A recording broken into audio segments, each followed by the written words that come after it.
আলহামদুলিল্লাহ নাহমাদুহু ওয়া নুসাল্লি ওয়া নুসাল্লিমু আলা রাসূলিহিল কারীম আম্মা বা'দ।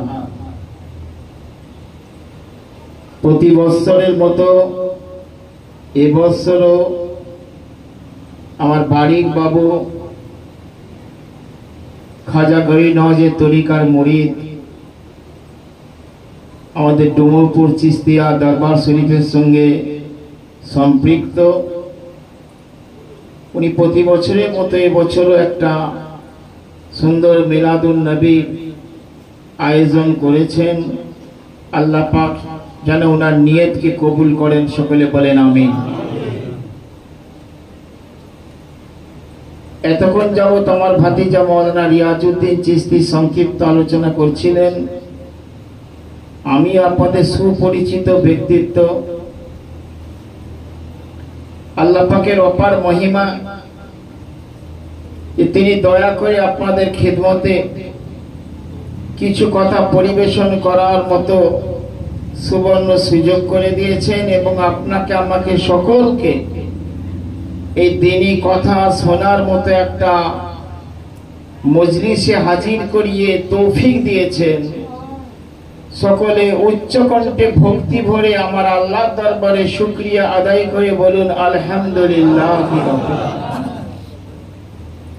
লক্ষ কোটি দরুদ আর সালাম বর্ষিত হোক, অর্পিত হোক আমাদের প্রিয় নবী, আদর্শ নবী, নূর নবী, মহানবী সৈয়দনা আহমদে মুজতবা, প্রিয় নাম, মিষ্টি নাম, মধুর নাম হযরত মুহাম্মদ মুস্তাফা সাল্লাল্লাহু তাআলা আলাইহি ওয়া আলিহি ওয়াসাল্লামের প্রতি।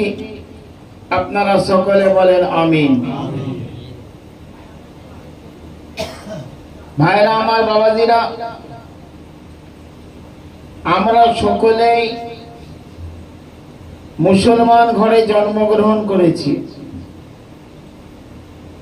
কিন্তু সত্যিকার অর্থে কতটা আমরা মুসলমান হতে পেরেছি এটা একটা বড় প্রশ্ন থেকে যায়। মুসলমান মানে আত্মসমর্পিত প্রাণ, যিনি আল্লাহর কাছে, দয়াল নবীর কাছে, মুর্শিদের কাছে, নিজের পীরের কাছে নিজেকে সমর্পণ করে দিতে পেরেছেন, তিনি সত্যিকার অর্থে মুসলমান। একবার জোরে বলবেন না?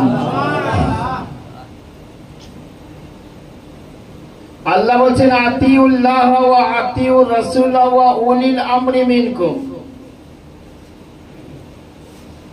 তোমরা আল্লাহর অনুগত হও, রাসূলের অনুগত হও, আর তোমাদের মধ্যে যারা আল্লাহর ওলি, পীর ও মুর্শিদ তাদের অনুগত হও। এটা কার আদেশ? কার আদেশ? আল্লাহর আদেশ। আল্লাহর ওলিদেরকে যে মানা চলবে, এটা কার হুকুম? আল্লাহর হুকুম। কিছু মানুষ আছে তারা পীর ওলির কথা কোরআন শরীফে খুঁজে পায় না, বুঝতে পেরেছেন? তারা পীর ওলির কথা কোরআন শরীফে খুঁজে পায় না। কেমন কোরআন তারা পড়ে আর কেমন উস্তাদদের কাছে ওরা শিক্ষা লাভ করেছে আল্লাহ পাক জানেন। যেখানে আল্লাহ বলছেন অবতাবু ইলাইল ওসিলা, তোমরা আল্লাহকে পাওয়ার জন্য ওসিলা বা মাধ্যম অন্বেষণ করো। জোরে বলুন, এটা আল্লাহর হুকুম, ওসিলা তালাশ করতে হবে। ওসিলা নির্বাচন করে তার কাছে নিজেকে সঁপে দিতে হবে। বর্তমানে বেলায়েতের জামানা চলছে। আমার নবী হচ্ছেন শেষ নবী, নবীর পরে কেউ নবী হবে না। কেউ হবে? নবী বলছেন আনা খাতামান নবিয়িনা লা নবিয়্যা বা'দি। রাসূল বলছেন আমি হচ্ছি শেষ নবী, আমার পর কেউ নবী হবে না। তো সাহাবা হুজুরদের মুর্শিদ ছিল আমার নবী। একবার জোরে বলুন, সাহাবা হুজুরদের মুর্শিদ আমার নবী। যত সাহাবায়ে কেরাম মন প্রাণ জান সব নবীর নূরের কদমে শুপে দিয়েছিল। সাইয়েদেনা হযরত আবু বকর সিদ্দিক রাদিয়াল্লাহু তাআলা আনহু, সাইয়েদেনা হযরত উমর ফারুক রাদিয়াল্লাহু তাআলা আনহু, সাইয়েদেনা হযরত ওসমান গনি রাদিয়াল্লাহু তাআলা আনহু, শেরে খোদা মাওলা আলী মুশকিল কুশা রাদিয়াল্লাহু তাআলা আনহু এবং तमाम 1,24,000 রাসূলুল্লাহর সাহাবী নিজেদের জীবন, মন, প্রাণ, মাল, সম্পদ সবকিছু আমার নবীর কদমে সঁপে দিয়েছিল। এজন্য আল্লাহ খুশি হয়ে সাহাবাদের সামনে আয়াত নাযিল করে দিলেন যে রাদিয়াল্লাহু আনহুম ওয়া রাদু আনহু। ওই সাহাবাদের উপর আল্লাহ রাজি, আর আল্লাহর উপর নবীর সাহাবারা রাজি। জোরে বলুন সুবহানাল্লাহ। কোরআনকে ইনকার করা যাবে বাপ? যে কোরআনকে যে ইনকার করে সে বেঈমান, সে মুসলমান থাকবে না। তাই বলছি বাবা, নবুয়তের জমানা, নবী শেষ নবী। নবীর পরে কিয়ামত পর্যন্ত নবী হবে না, কিন্তু ওলি হবে, গাউস হবে, কুতুব হবে, ফকির হবে, দরবেশ হবে, মুত্তাকি হবে, পরহেজগার হবে, আবদাল হবে, আওতাদ হবে, আওতার হবে, নকিব হবে, নজিব হবে, নুকাবা হবে, নুজাবা হবে, দরবেশ হবে, ফকির হবে, সব হবে, কিন্তু নবী হবে। তাহলে ওলি আল্লাহর জামানা চলছে। এখন আমি নবীর পথকে ডাইরেক্ট পেতে পারবেন না। নবীর পথকে যদি পেতে হয়, নবীর দরবার পর্যন্ত যদি আপনাকে পৌঁছাতে হয়, কোন কামেল মুর্শিদের মাধ্যমে পৌঁছাতে হবে। আর এটাই হচ্ছে আমাদের আহলে সুন্নাত ওয়াল জামাতের আকীদা कि मुर्शिद बिना अल्लाह नहीं मिलेगा, मुर्शिद बिना रसूल नहीं मिलेगा। কথা ঠিক কি না? আর মুর্শিদ শব্দ কোরআনে আছে, মুর্শিদ শব্দ কোরআনে আছে। আচ্ছা, পাঞ্জাতন পাক আলাইহিমুস সালাম, আমার নবী তো নবী, মাওলা আলী নবীর মুরিদ, মা ফাতেমা খাতুনে জান্নাত নবীর মুরিদ, কি গো? আর ইমামে হাসান মাওলা আলীর মুরিদ, আর ইমামে হুসাইন ইমাম হাসানের মুরিদ। একবার জোরে বলুন। আমাদের পীরপন্থীদের ভিতরে অধিকাংশ লোক জানে না ইমাম হাসানের, ইমাম হুসেনের পীর কে, জানে না ভাই, এ নিয়ে কোনো চর্চা নেই। হযরত ইমাম হোসেনের পীর হলো ইমাম হাসান, ওনার বড় ভাই। ইমাম হোসেনের কাছে উনি বায়াত করেছিলেন। তাহলে পাঞ্জাতন পাক যাদেরকে বলছি, যারা বড় পাড়ের কান্ডারি আমাদের জন্য, তাদের যদি মুর্শিদ লাগে, তা সাধারণ মানুষের মুর্শিদ লাগবে না? লাগবে না? যে যারা বলছে মুর্শিদ লাগবে না, এরা কি সঠিক কথা বলছে? গৌস পাক আব্দুল কাদের জিলানীর মতন ব্যক্তিত্ব, তিনি মুর্শিদ ধরেছেন। খাজা মঈনুদ্দিন চিশতির মতন ব্যক্তিত্ব বুজুর্গ, মাদারজাদ ওলি, তিনি মুর্শিদ ধরেছেন। ইমামে গাজ্জালি মুর্শিদ ধরেছেন। ইমামে আজম আবু হানিফা মুর্শিদ ধরেছেন। তাহলে মুর্শিদ ছাড়া আমাদের কোনো গতি নেই। তো মুর্শিদ তাকেই নির্বাচন করবেন যিনি রাসূলুল্লাহর তরিকার উপর চলবে। জোরে বলুন সুবহানাল্লাহ। নবীর পদাঙ্ক অনুসরণ করে যিনি চলবেন, আহলে সুন্নাতুল জামাত তথা সুন্নি জামাতের আকীদার উপর যিনি কায়েম হবেন তিনি হবেন কামের মুর্শিদ। তাহলে আপনার তখন আপনার জন্য পীর মদদগার তো কুল বেরাপার। একবার জোরে বলুন, পীর মদদগার তো কুল বেরাপার, খাজা মদদগার তো কুল বেরাপার, আলী মদদগার তো কুল বেরাপার, নবী মদদগার তো কুল বেরাপার। বেঈমান হলে জান্নাত পাওয়ার কোন রাস্তা নাই, বেঈমান হলে নাজাত পাওয়ার কোন রাস্তা নাই। কিন্তু আপনি ইমানদার কিন্তু গুনাহগার, ইমানদার কিন্তু গুনাহগার, আপনার নাজাতের রাস্তা আছে, কারণ আপনার জন্য সুপারিশকারী আমার নবী আছেন। একটা বড় কথা বলে দিই, ওয়াজের ভূমিকা স্বরূপ ভালো করে বুঝেন, খুব ভালো করে বুঝবেন যে আল্লাহ যদি আপনার প্রতি নারাজ হয়ে যায়, আল্লাহ যদি, খুব ভালো করে বুঝতে হবে কথা, কোনো উল্টো বুঝতে রাম করলে হবে না। আল্লাহ পাক যদি আপনার উপর নারাজ হয়ে যান তাহলে আপনি জান্নাতে যেতে পারবেন। খুব উল্টো কথা লাগছে না? বুঝে দিচ্ছি আপনাদের। আল্লাহ যদি নারাজ হয়ে যান আপনি জান্নাত যেতে পারবেন, কিন্তু নবী যদি নারাজ হয়ে যায় জান্নাত যেতে পারবেন না। কেন বলুন তো? শুনে, আচ্ছা আল্লাহর হুকুম পালন না করলে আল্লাহ খুশি না বেজার?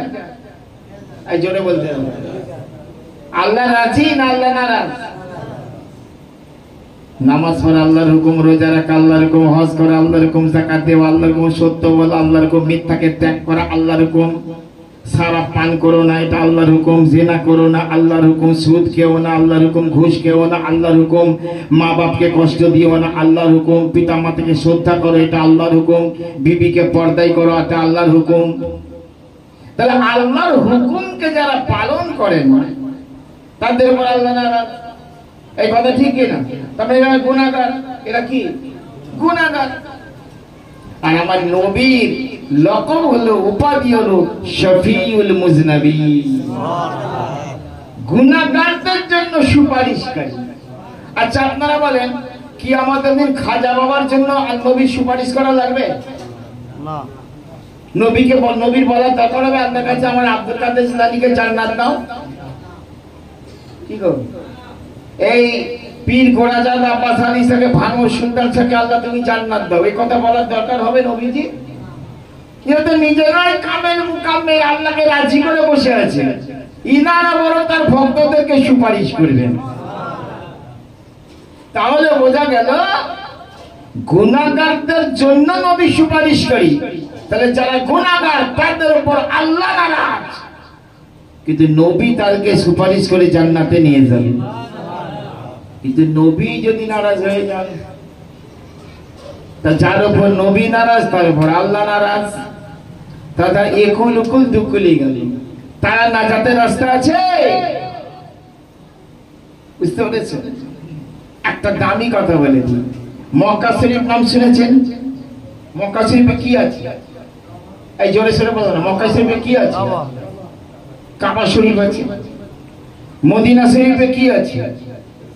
নবী রওজা মুবারক, মাজার মুবারক। এখন মক্কা আর মদিনায় দিয়ে ফজিলত শোনো তোমরা। বুঝতে পেরেছেন? আল্লাহর নবী আল্লাহর হাবিব হাদিস পাকে ঘোষণা করেছেন, যদি কেউ মক্কার বুকে এক রাকাত নামাজ আদায় করে আল্লাহ পাক রব্বুল আমিন তার উপর এত খুশি হয়ে যান, এক রাকাত নামাজের কারণেতে তার আমলনামায় 1 লক্ষ রাকাত নামাজের সওয়াব দেওয়া হবে। মক্কায় 1 রাকাত নামাজ পড়লে 1 লক্ষ রাকাত নামাজের নেকি। আল্লাহর নবী আল্লাহর হাবিব বলেন, মদিনা শরীফে মসজিদে নববীতে কেউ যদি 1 রাকাত নামাজ আদায় করে তাহলে তার আমলনামাতে 50,000 নামাজের সওয়াব দেওয়া হবে। তাহলে মক্কায় হলো 1 লাখ আর মদিনায় কত? হাফ হলো তো। কার মর্যাদা বেশি হলো, মক্কার না মদিনা? মক্কার। তো উত্তর দিয়ে যাবে, তোমার বলতে ভালো লাগবে। এবার এটাও শুনি, আল্লাহর নবী আল্লাহর হাবিব বলেন, যদি কেউ মক্কাতে একটা নেকি করে, মক্কাতে যদি কোনো মানুষ একটা নেকি করে, তবে তার আমলনামাতে 1,00,000 নেকি দান করা হবে। আবার মক্কা থেকেও যদি একটা গুনাহ করে, একটা পাপ যদি কেউ করে, তবে তার আমলনামাতে 1,00,000 গুনাহ লেখা হবে। খুব ভালো বলছেন। একটা নেকি করলে 1,00,000 নেকি মক্কায়, আর একটা যদি গুনাহ করো 1,00,000 গুনাহ। এটা হলো মক্কার ব্যাপার। এবার মক্কাকে সাইড করো, মদিনায় এসে আল্লাহর নবী আমাদের প্রিয় নবী হাদিস পাকে ঘোষণা করেছেন যে মদিনার জমিনে কেউ যদি একটা নেকি করে, তবে তার আমলনামাতে 50,000 নেকি দেওয়া হবে। কিন্তু মদিনা শরীফে কেউ যদি একটা গুনাহ করে, নবীর খাতিরে তার আমলনামায় 50,000 গুনাহ দেওয়া হবে না। যদি কেউ মদিনায় একটা গুনাহ করে ফেলে, তবে তার আমলনামায় একটাই গুনাহ লেখা হবে। একবার জোরে জোরে বলুন। আচ্ছা, আমাদের চলতে ফিরতে তো অপরাধ, চলতে ফিরতে তো পাপ হয় আমাদের। আপনি মক্কায় চলে গেলেন, একটা নেকি করে ফেললেন, আপনার আমলনামায় 1,00,000 নেকি লেখা হলো। মনের ভুলে একটা গুনাহ করে ফেললেন, আপনার আমলনামায় 1,00,000 গুনাহ লেখা হয়ে গেল। এদিকে 1,00,000 নেকি ক্যান্সেল হয়ে 1,00,000 গুনাহ প্লাস মাইনাসে সমান সমান। কিছু থাকলো? এই কিছু থাকলো? এই জন্য যত আরেফে বিল্লাহ, যত আল্লাহর ওলি, যত ফকির দরবেশ পৃথিবীর বুকে এসেছেন, সকলেই বলেছেন মক্কা শরীফের থেকে মদিনার মর্যাদা বেশি। একবার জোরে জোরে বলুন সুবহানাল্লাহ। কেননা মক্কার বুকে কাবা শরীফ আছে, কিন্তু মদিনা শরীফে আমার রাসূলুল্লাহ আছেন। মদিনায় রাসূল রয়েছেন, রাসূল হচ্ছেন কাবারও কাবা। সুবহানাল্লাহ। নবী কাবার কাবা, সারা দুনিয়া ঝোঁকে কাবার দিকে, আর কাবা ঝোঁকে নবী মুস্তাফা। সুবহানাল্লাহ। ইয়া রাসূলুল্লাহ, ইয়া রাসূলুল্লাহ। তাহলে এবার আপনারা বলুন, মক্কায় যদি একটা নেকি করে ফেলেন, 1,00,000 নেকি পেলেন। মনের ভুলে একটা যদি গুনাহ করে ফেলেন, 1,00,000 গুনাহ হয়ে গেল। মানে আপনার তহবিলে কিছুই আর থাকলো না, আমলনামায় কিছু আর জমা থাকলো না, প্লাসে মাইনাসে সমান সমান। হ্যাঁ, কিন্তু মদিনা শরীফে যদি আপনি একটা নেকি করেন, 50,000 নেকি লেখা হবে। মনের ভুলে একটা যদি গুনাহ করে ফেলেন, নবীজির সদকায় একটাই মাত্র গুনাহ লেখা হবে। একটা গুনাহ করে ফেলার পরেতে 49,999টা নেকি আপনার অ্যাকাউন্টে জমা থেকে যাবে। একবার জোরে জোরে বলে মদিনা উত্তম না মক্কা উত্তম? মদিনা উত্তম। আমার আল্লাহ পাক রব্বুল আলামিন কুরআন শরীফের ভিতরে বলেন, লা উকসিমু বিহাযাল বালাদ ওয়া আনতা হিল্লুম বিহাযাল বালাদ। ও আমার নবী গো, আমি মক্কা শহরের কসম করে বলছি, কেননা তুমি মক্কা শরীফের রাস্তায় চলাফেরা করো বলে। একবার জোরে আল্লাহ বলছেন, হাবিব তুমি মক্কার বাসিন্দা বলে, মক্কায় চলাফেরা করো বলে আমি আল্লাহ মক্কার কসম খাচ্ছি। এই জন্য উলামা হযরত একটা সমাধান দিয়েছেন। উলামা হাজরত বলতে এই ভাঙড়ের মসজিদের ইমাম আমাদের ডুমুরপুরের মৌলানা বশির সাহেব, হ্যাঁ, কি আপনাদের 24 পরগনার অমু মুফতি সাহেব, এইসব উলামা না। কাদের কথা বলছি? যাদের নামে পৃথিবীতে মজহাব চলছে। ইমাম আজম আবু হানিফা রাহমাতুল্লাহ, ইমাম শাফিঈ রাহমাতুল্লাহ, ইমাম আহমদ ইবনে হাম্বল যিনি 10 লাখ হাদিসের হাফেজ, আর ইমাম মালিক রাহমাতুল্লাহ আলাইহি। এইসব উলামায়ে কেরামরা বলছে মক্কা উত্তম না মদিনা উত্তম? এই কে কোনটা উত্তম, ফজিলতের দিক দিয়ে কোনটা শ্রেষ্ঠ, এটার ফায়সালা করতে গিয়ে 4 ইমাম বলছে নবীজি যতদিন মক্কায় ছিলেন, মক্কাতে ছিল পৃথিবীর মধ্যে উত্তম। সুবহানাল্লাহ। নবী মক্কায় ছিল, যখন মদিনায় চলে এসেছেন, মদিনা হলো পৃথিবীর মধ্যে উত্তম। সুবহানাল্লাহ। এবং কিয়ামত পর্যন্ত নবী মদিনায় আরাম করছেন, আরাম করবে।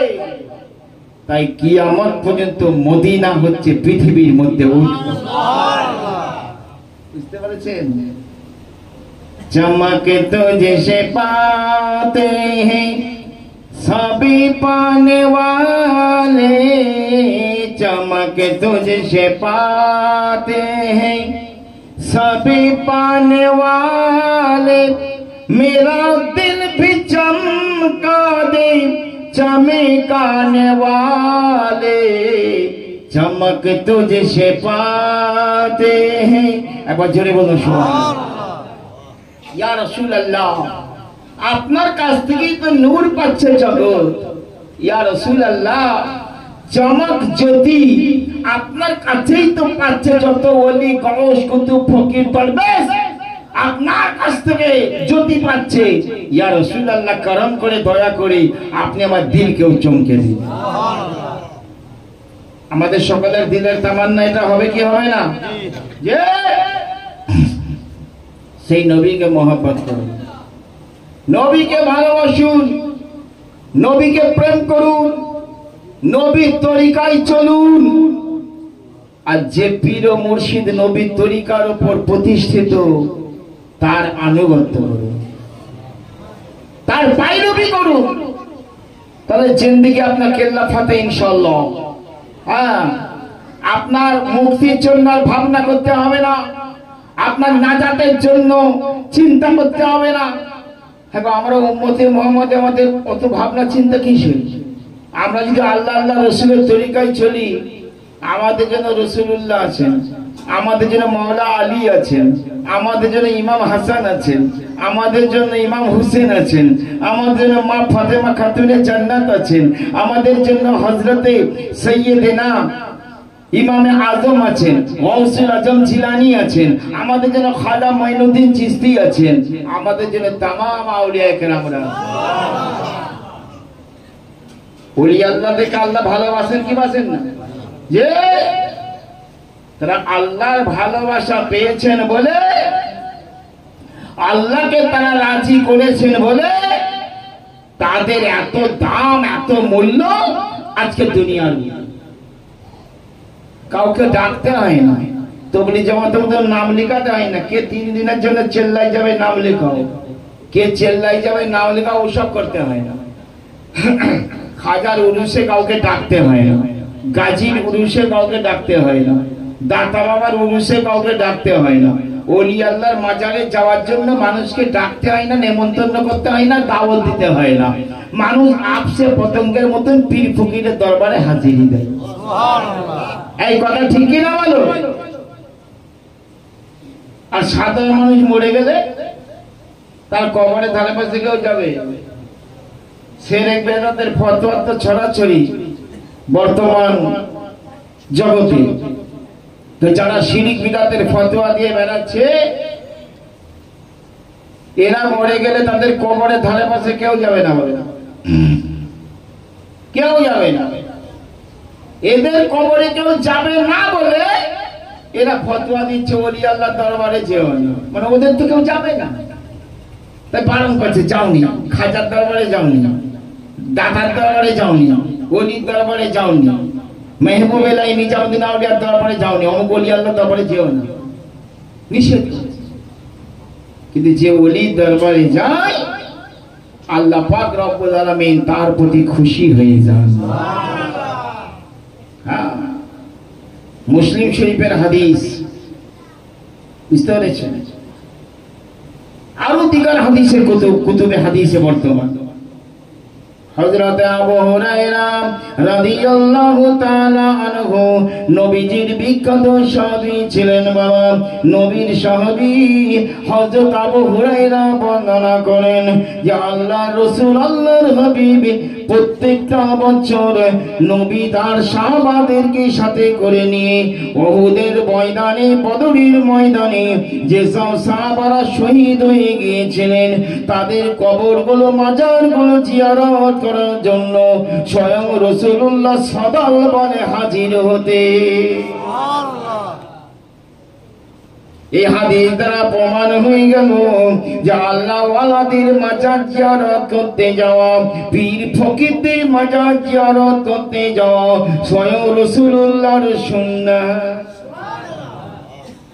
কেননা বদরের প্রান্তরে, উহুদের প্রান্তরে দ্বীন ইসলামকে চিন্তা করার জন্য যারা যারা শাহাদাত বরণ করেছেন, যারা যারা শহীদ হয়ে গিয়েছেন, তারা হচ্ছে আল্লাহর মাহবুব, আল্লাহর পেয়ারা বান্দা। আর তাদের কবরগুলো, তাদের মাজারগুলো স্বয়ং রাসূলুল্লাহ সাহাবাদেরকে নিয়ে জিয়ারত করতে যেতেন।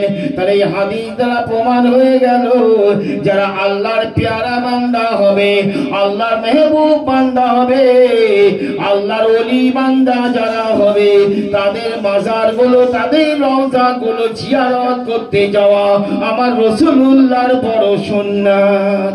একবার জোরে বলুন।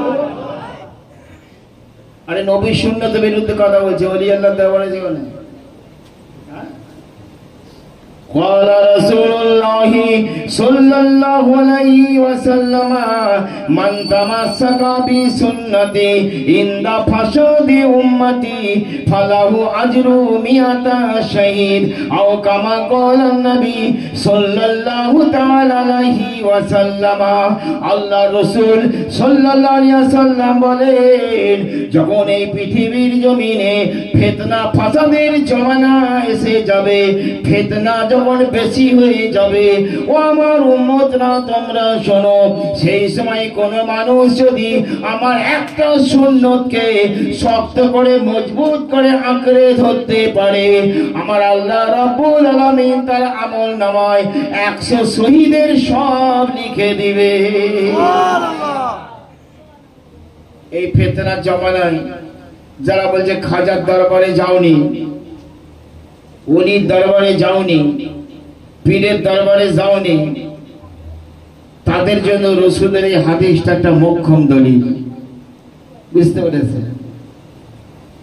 যেই ফিতনা ফাসাদের জমানায় একটা সুন্নতকে যদি আঁকড়ে ধরে থাকতে পারি, 100 বার ঘুরিয়ে ফিরিয়ে আল্লাহর রাস্তায় শহীদ হয়ে গেলে যে নেকি পাওয়া যেত, ওই নেকি আল্লাহ পাক তার আমল নামায় লিখে দেন।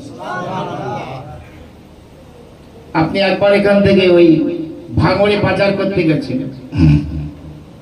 মাঝে মাঝে বাজার করতে যান তো, মাঝে মাঝে বাজারের নিয়ত করবেন না, মাঝে মাঝে বাজারের নিয়ত না করে মাজারের নিয়ত করবেন। জোরে বলুন। বাজার কিছু নেই, মাজার জিয়ারতের নিয়ত করবেন। নিয়ত হবে আমি ভাঙড় সুলতান সাহেব মাজারটা জিয়ারত করব, ফেরার পথে বাজার করে নিয়ে আসবো। নিয়ত হবে মাজারের, বাজারের নয়। তাহলে যখন আপনার মাজারের নিয়ত হবে, যাবেন ওলির দরবারে, যাবে আল্লাহর ফকিরের দরবারে, পীরের দরবারে হাজিরি দেবেন, তো আপনি যখন ভাঙড় থেকে ফিরবে 100 শহীদের সব আপনি মাথায় নিয়ে বাড়ি ফিরবেন। একবার জোরে বলা যাবে না?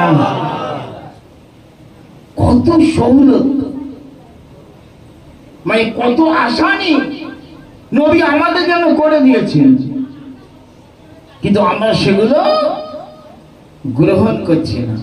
ইন্নামাল আমালু বিন্নিয়াত, মানুষের আমল নির্ভর করছে নিয়তের। নিয়ত বাজারের হলে হবে না, নিয়ত কিসের মানুষ হজ করতে যায়, হজে গিয়েও তো অনেক লোক অনেক কিছু কিনে, টুপি কিনে আনে, তসবি কিনে আনে, জুব্বা কিনে আনে, কিন্তু তার নিয়ত কি দেখে? জুব্বা কিনা না হজ করা? হজ করা। আচ্ছা, আজমিরে গেলেও তো অনেক লোক মার্কেটিং করে না? টুপি কেনে, তসবি কেনে, জামা কাপড় কেনে, শীতের পোশাক কেনে, কম্বল কেনে। আজমিরে গিয়ে সস্তায় পায়, শীত পোশাক গুলো খুব সস্তা আজমিরে, বুঝতে পেরেছেন? যখন আপনি যখন আজমিরে যান, মার্কেটিং এ নিয়ত থাকে না খাজার দরবারে যাওয়ার নিয়ত থাকে? দরবারে যাওয়া। তাহলে মেয়ে নিয়ত হবে দরবারে যাওয়া, আর এগুলো আনুষঙ্গিক ব্যাপার, পাশের ব্যাপার এগুলো। তো ভাঙড়ে প্রতিদিন বলছি না, মাঝে মাঝে যাবেন। হয়তো কোনো শুক্রবার, কোনো বৃহস্পতিবার নিয়ত করে বেরোলেন, আমি 100 শহীদের সব আল্লাহর কাছ থেকে নেবো আজকে, নিয়ত করে বেরিয়ে ভাঙড় সুলতান মাথা জিয়ারত করবো। 5 মিনিটের ব্যাপার। গেলেন, 3 বার কুল আল্লাহ দরুদ শরীফ সূরা ফাতিহা পড়ে একটু দোয়া করে মাজারে চুমা দিয়ে উনাকে আদব জানিয়ে চলে এলেন।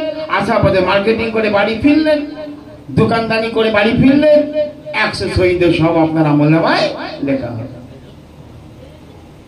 তো কিয়ামত পর্যন্ত নবীজি আমাদের জন্য এগুলো দলিল করে দিয়েছে, সেগুলো আমরা নিতে জানি না। अल्लाह देने के लिए तैयार है, लेकिन हम लेने के लिए तैयार नहीं। আল্লাহ পাক দেওয়ার জন্য প্রস্তুত আছেন, আমার নেওয়ার জন্য প্রস্তুত নই। হ্যাঁ, আল্লাহর পীর ফকিরদের দরবারে যাওয়া, জিন্দা পীরের দরবারে যাওয়া, মুর্শিদের দরবারে যাওয়া কত হিতকর জানেন? হিতকর মানে অনেকে হয়তো বুঝতে পারেনি বাংলা কথা, উপকারী। হিতকর মানে উপকারী, হিত মানে উপকার। কত উপকারী জানেন? قال رسول الله صلى الله عليه وسلم اطلب الايادي عند فقراء المسلمين فإن له دولتين يوم القيامة। আল্লাহর নবী, আল্লাহর হাবিব বলেন, তোমরা নিয়ামতকে অনুসন্ধান করো মুসলমান কামেল ফকিরের কাছে। আল্লাহর ওলির কাছে নিয়ামত অনুসন্ধান করো। শুধু মসজিদে গেলে না, মসজিদে তো যেতেই হবে, আমি বলছি না যেতে পারুন না, কিন্তু আল্লাহ পাক নামাজকে ফরজ করেছেন প্রত্যেক মুসলমানের উপরে, ওটা তো আলাদা আছেই। তারপর আল্লাহর নবী বলছেন, তোমরা নিয়ামত অনুসন্ধান করো কামেল ফকিরের কাছে, তোমরা আল্লাহর নিয়ামত অনুসন্ধান করো। ফাইন্না লাহু দুলাতান ইয়াউমাল কিয়ামাতি, কারণ কিয়ামতের মুক্তির সম্পদ আল্লাহর ফকিরদের কাছে মজুদ আছে। আর আমরা সব নামে ফকির, কাজের ফকির হতে পারি না, বলে ফকিরই লাই নাই। আর আপনাদের ভাঙড়ে 24 ঘন্টা কথা যে ফকরে মত, ফকরে মত বলে কোন মত মানে ইসলামের ভেতরে নাই, ফকরে বলে কোনো কথা নেই। হ্যাঁ বলো, ফকিরি লাইন, এ ফকিরি তরিকায় চলে। ফকিরি তরিকাটা কি? নবী বলছেন, আল ফাকরু ফাকরি, ফকিরি হচ্ছে আমার গর্ব। একবার জোরে বলে। আল্লাহ নবী বলেন, ফকিরি আমার গর্ব। আর তুমি দুপাতা করে মৌলবি হয়ে ফকিরদেরকে নিয়ে কি করছো?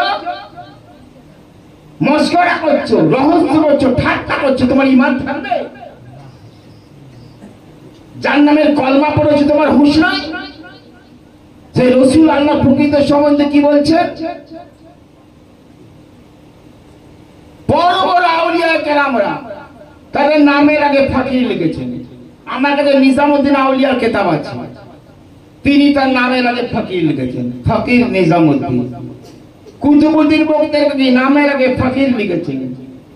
ইমামে গাজ্জালি, যাকে হুজ্জাতুল ইসলাম বলা হয়, ইসলামের দলিল বলা হয়, কি ফুরফুরা, কি তবলিগ, কি দেওবন্দি, কি বরেলভি, কি চিশতি, সকলে যাকে মানে জগতের একটা শ্রেষ্ঠ ইসলামিক স্কলার বলে স্বীকার করে, ইমামে গাজ্জালি, তিনি তার নামের আগে ফকির লিখেছেন।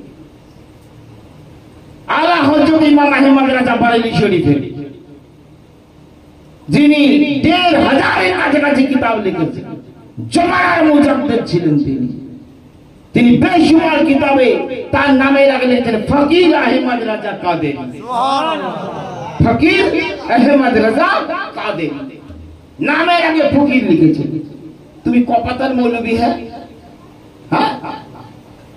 আল্লাহর ওলিদের কাছে, আল্লাহর ওলিদের সামনে, পীর ফকিরদের সামনে ছোট বড় কথা বলো। আমাদের কাছে এলে পরে ৭ কোটি পানি খেয়ে বাড়ি যাবে ইনশাআল্লাহ। ওই দূর থেকে সমালোচনা করবে, কাছে এসে দেখো না কতটা দলিল শিখেছো, কত হাদিস পড়েছো, প্রমাণ হবে ইনশাআল্লাহ।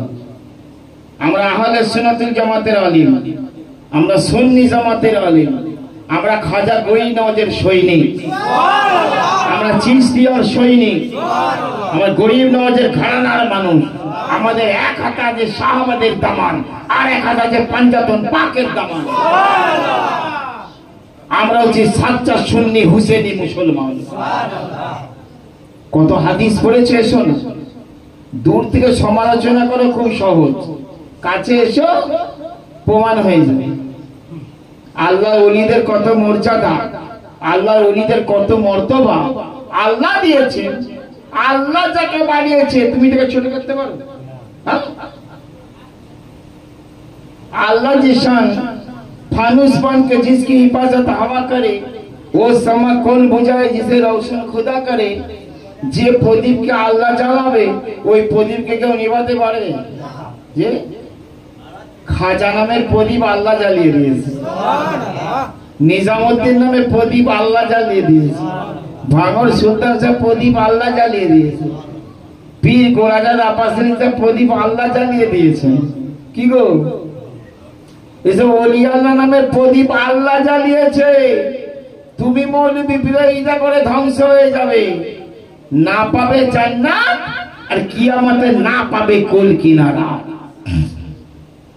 তাই বলছি ভাইরা আমার, বাবাজিরা আমার, আল্লাহর ওলিদের দামানকে শক্ত করে ধরুন, পীর ফকিরদের সঙ্গ করুন, আল্লাহর ওলির আশিক যারা তাদের সঙ্গ করুন। সঙ্গে আপনার দিল উজালা হবে ইনশাআল্লাহ। আর সঙ্গ যদি বাতিল ফিরকার সাথে হয় তাহলে আপনি বাতিলের দিকে চলে যাবেন। এই জন্য নবী বলেছেন বাতিল ফিরকাকে, বদ মজহাবকে নবীজি আগুন বলেছেন, আগুন। দাও দাও আগুন জ্বললে পুড়ে যাওয়ার ভয়, যেমন তুমি আগুন থেকে তফাতে থাকো, বাতিল মজহাব থেকে তুমি আলাদা থাকো। ওহাবিদের ধারে পাশে যেও না, শিয়াদের রাফজিদের ধারে পাশে যেও না, বেঈমানদের ধারে পাশে যেও না, আউল বাউলদের ধারে পাশে বসা ওঠা করো না, তা তুমি ওই রকম হবে। আল্লাহর ওলি, আল্লাহর নবী, তাদেরকে যারা উপাদেয় করে, যারা পথ চলে, সাচ্চা সুন্নি সহিউল আকীদা ঈমানদার আলিম বা ঈমানদার সে পীর, তাদের সঙ্গ করো। সোহবতে সালেহে তোরা সালেহে কোনার, সোহবতে তালেহে তোরা তালেহে কোনার। যদি ভালো সঙ্গ করো ভালো হবে, মন্দ সঙ্গ করো তো মন্দ হবে। বুঝতে পেরেছেন? তাই একটা ভালো ছেলে বিড়ি খাই না, গাঁজা খাই না, গাঁজা খোরদের সঙ্গে যদি দিনরাত তোটা বসা করে, দেখবেন 2 মাস পর ও গাঁজা করে হয়ে যাবে। এই ভাই কি হয় না, ও খেত না, কিন্তু বলে একবার নিয়ে দেখ না, একটা টান মেরে দেখ না, ওকে ধরিয়ে দিলে আজকে একবার, কালকে একবার, পরশু একবার করে 2 মাস পর পাক্কা গাঁজা করে যাবে। এই জন্য বলছি বাপ, পীরেদের সঙ্গ করো, হাক্কানি আলেমের সঙ্গ করো, নিজেদের মধ্যে যে মজলিস করো, সৎ আলোচনা করো, সুন্নি তরিকার আলোচনা করো, তাসাউফের আলোচনা করো, মারিফাতের আলোচনা করো, শরীয়তের আলোচনা করো, দ্বীন ইসলামকে জানার চেষ্টা করো, এই অনুযায়ী চলার চেষ্টা করো, ইনশাআল্লাহ জীবন কামিয়াব হয়ে যাবে। একবার জোরে বলুন। জীবনকে কামিয়াব করতে গেলে নবীর তরিকা ছাড়া উপায় নাই। ইন্না দীনা ইনদাল্লাহিল ইসলাম, আল্লাহর কাছে মনোনীত ধর্ম হলো ইসলাম। একবার জোরে বলুন, বুঝতে পেরেছেন? খাজা মঈনুদ্দিন চিশতি আজমেরি যে ইসলামকে এনেছিলেন, আহারে কোন তলোয়ার দিয়ে যুদ্ধ করা লাগলো না।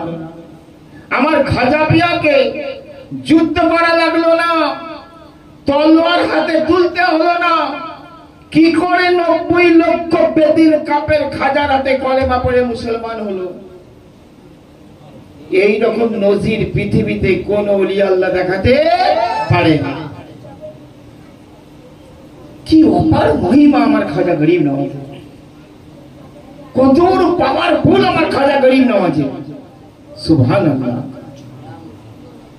তিনি বিনা যুদ্ধে, তার সুন্দর ব্যবহারে, তার উদারতায় মুগ্ধ হয়ে, তার ব্যবহারে মুগ্ধ হয়ে, তার চালচলনে, তার বেশভূষায় মানব প্রেম প্রীতি সব উত্তম গুণে গুণান্বিত ছিলেন তিনি।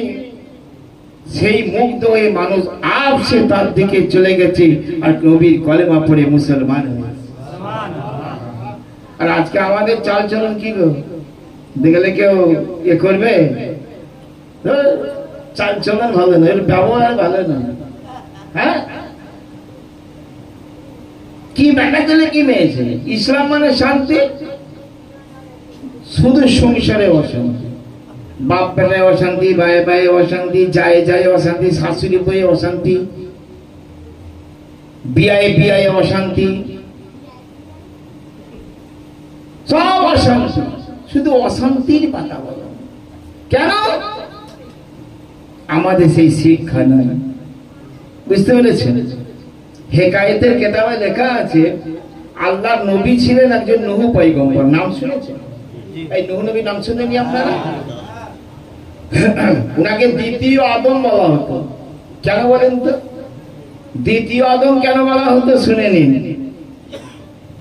আদম আলাইহিস সালাম তো মানে মানব জাতির আদি পিতা, তার আগে মানুষ ছিল না। তো নূহ আলাইহিস সালামের জমানায় বিশাল প্লাবন হলো, বিশাল প্লাবন। নবী নূহ ওই কাফেরদের জন্য বদদুয়া দিয়েছিলেন। আল্লাহ পাক 40 দিন 40 রাত ধরে বৃষ্টি বর্ষণ করে বন্যা হইয়ে तमाम কাফেরদেরকে গায়রাত করে শেষ করে দিয়েছিল। মুসলিমেও নূহ নবীর কিছু ভক্ত বেঁচে ছিল, তারা জাহাজের উপর চলেছিল, আল্লাহ তাদের হেফাজত করেছিলেন। তাই থেকে আবার দুনিয়া আবাদ হয়েছে। এই জন্য হযরত নূহ আলাইহিস সালামকে আদমে সানি বলা হয়। আদমে সানি মানে দ্বিতীয় আদম। তো আল্লাহর নবী নূহ আলাইহিস সালামের 3-4 মেয়ে ছিলেন। কয় মেয়ে? ছেলেও ছিল 4টে।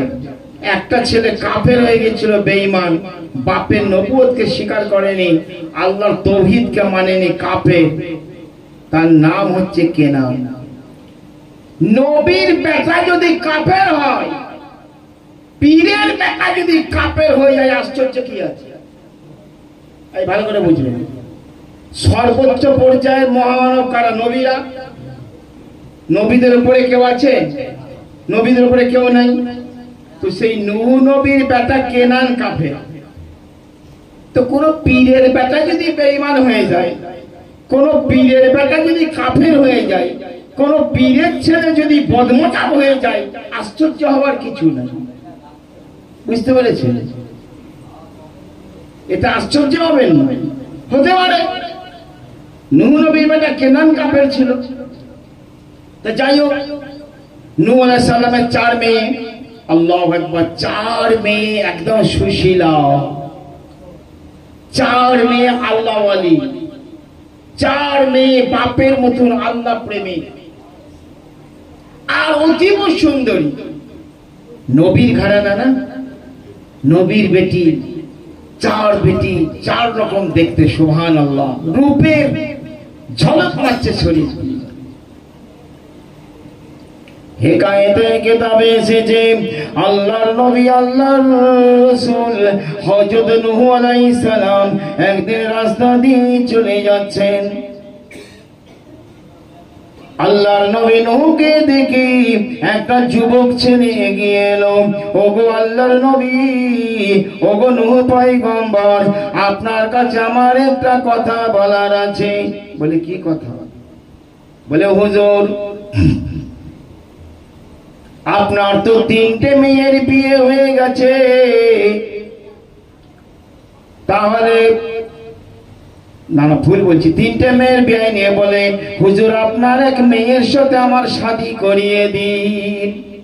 আপনার একটা মেয়েকে আমি বিয়ে করতে চাই, আপনি আমাকে শাদী করিয়ে দিন। নূহ নবী আল্লাহর নবী, তো ওনারা তো আল্লাহর উপর ভরসা করে কথা বলে। বলছে বাবা যাও, ইনশাআল্লাহ দেখবো। এ ভাবছে হুজুর যখন ইনশাআল্লাহ বলেছে আর কথা ফেল হবে, তাহলে ওনার 4 বেটির মধ্যে একটা বেটিকে আমি পাবো। ও আশা করে ঘরে চলে গেছে। বুঝতে গেছে?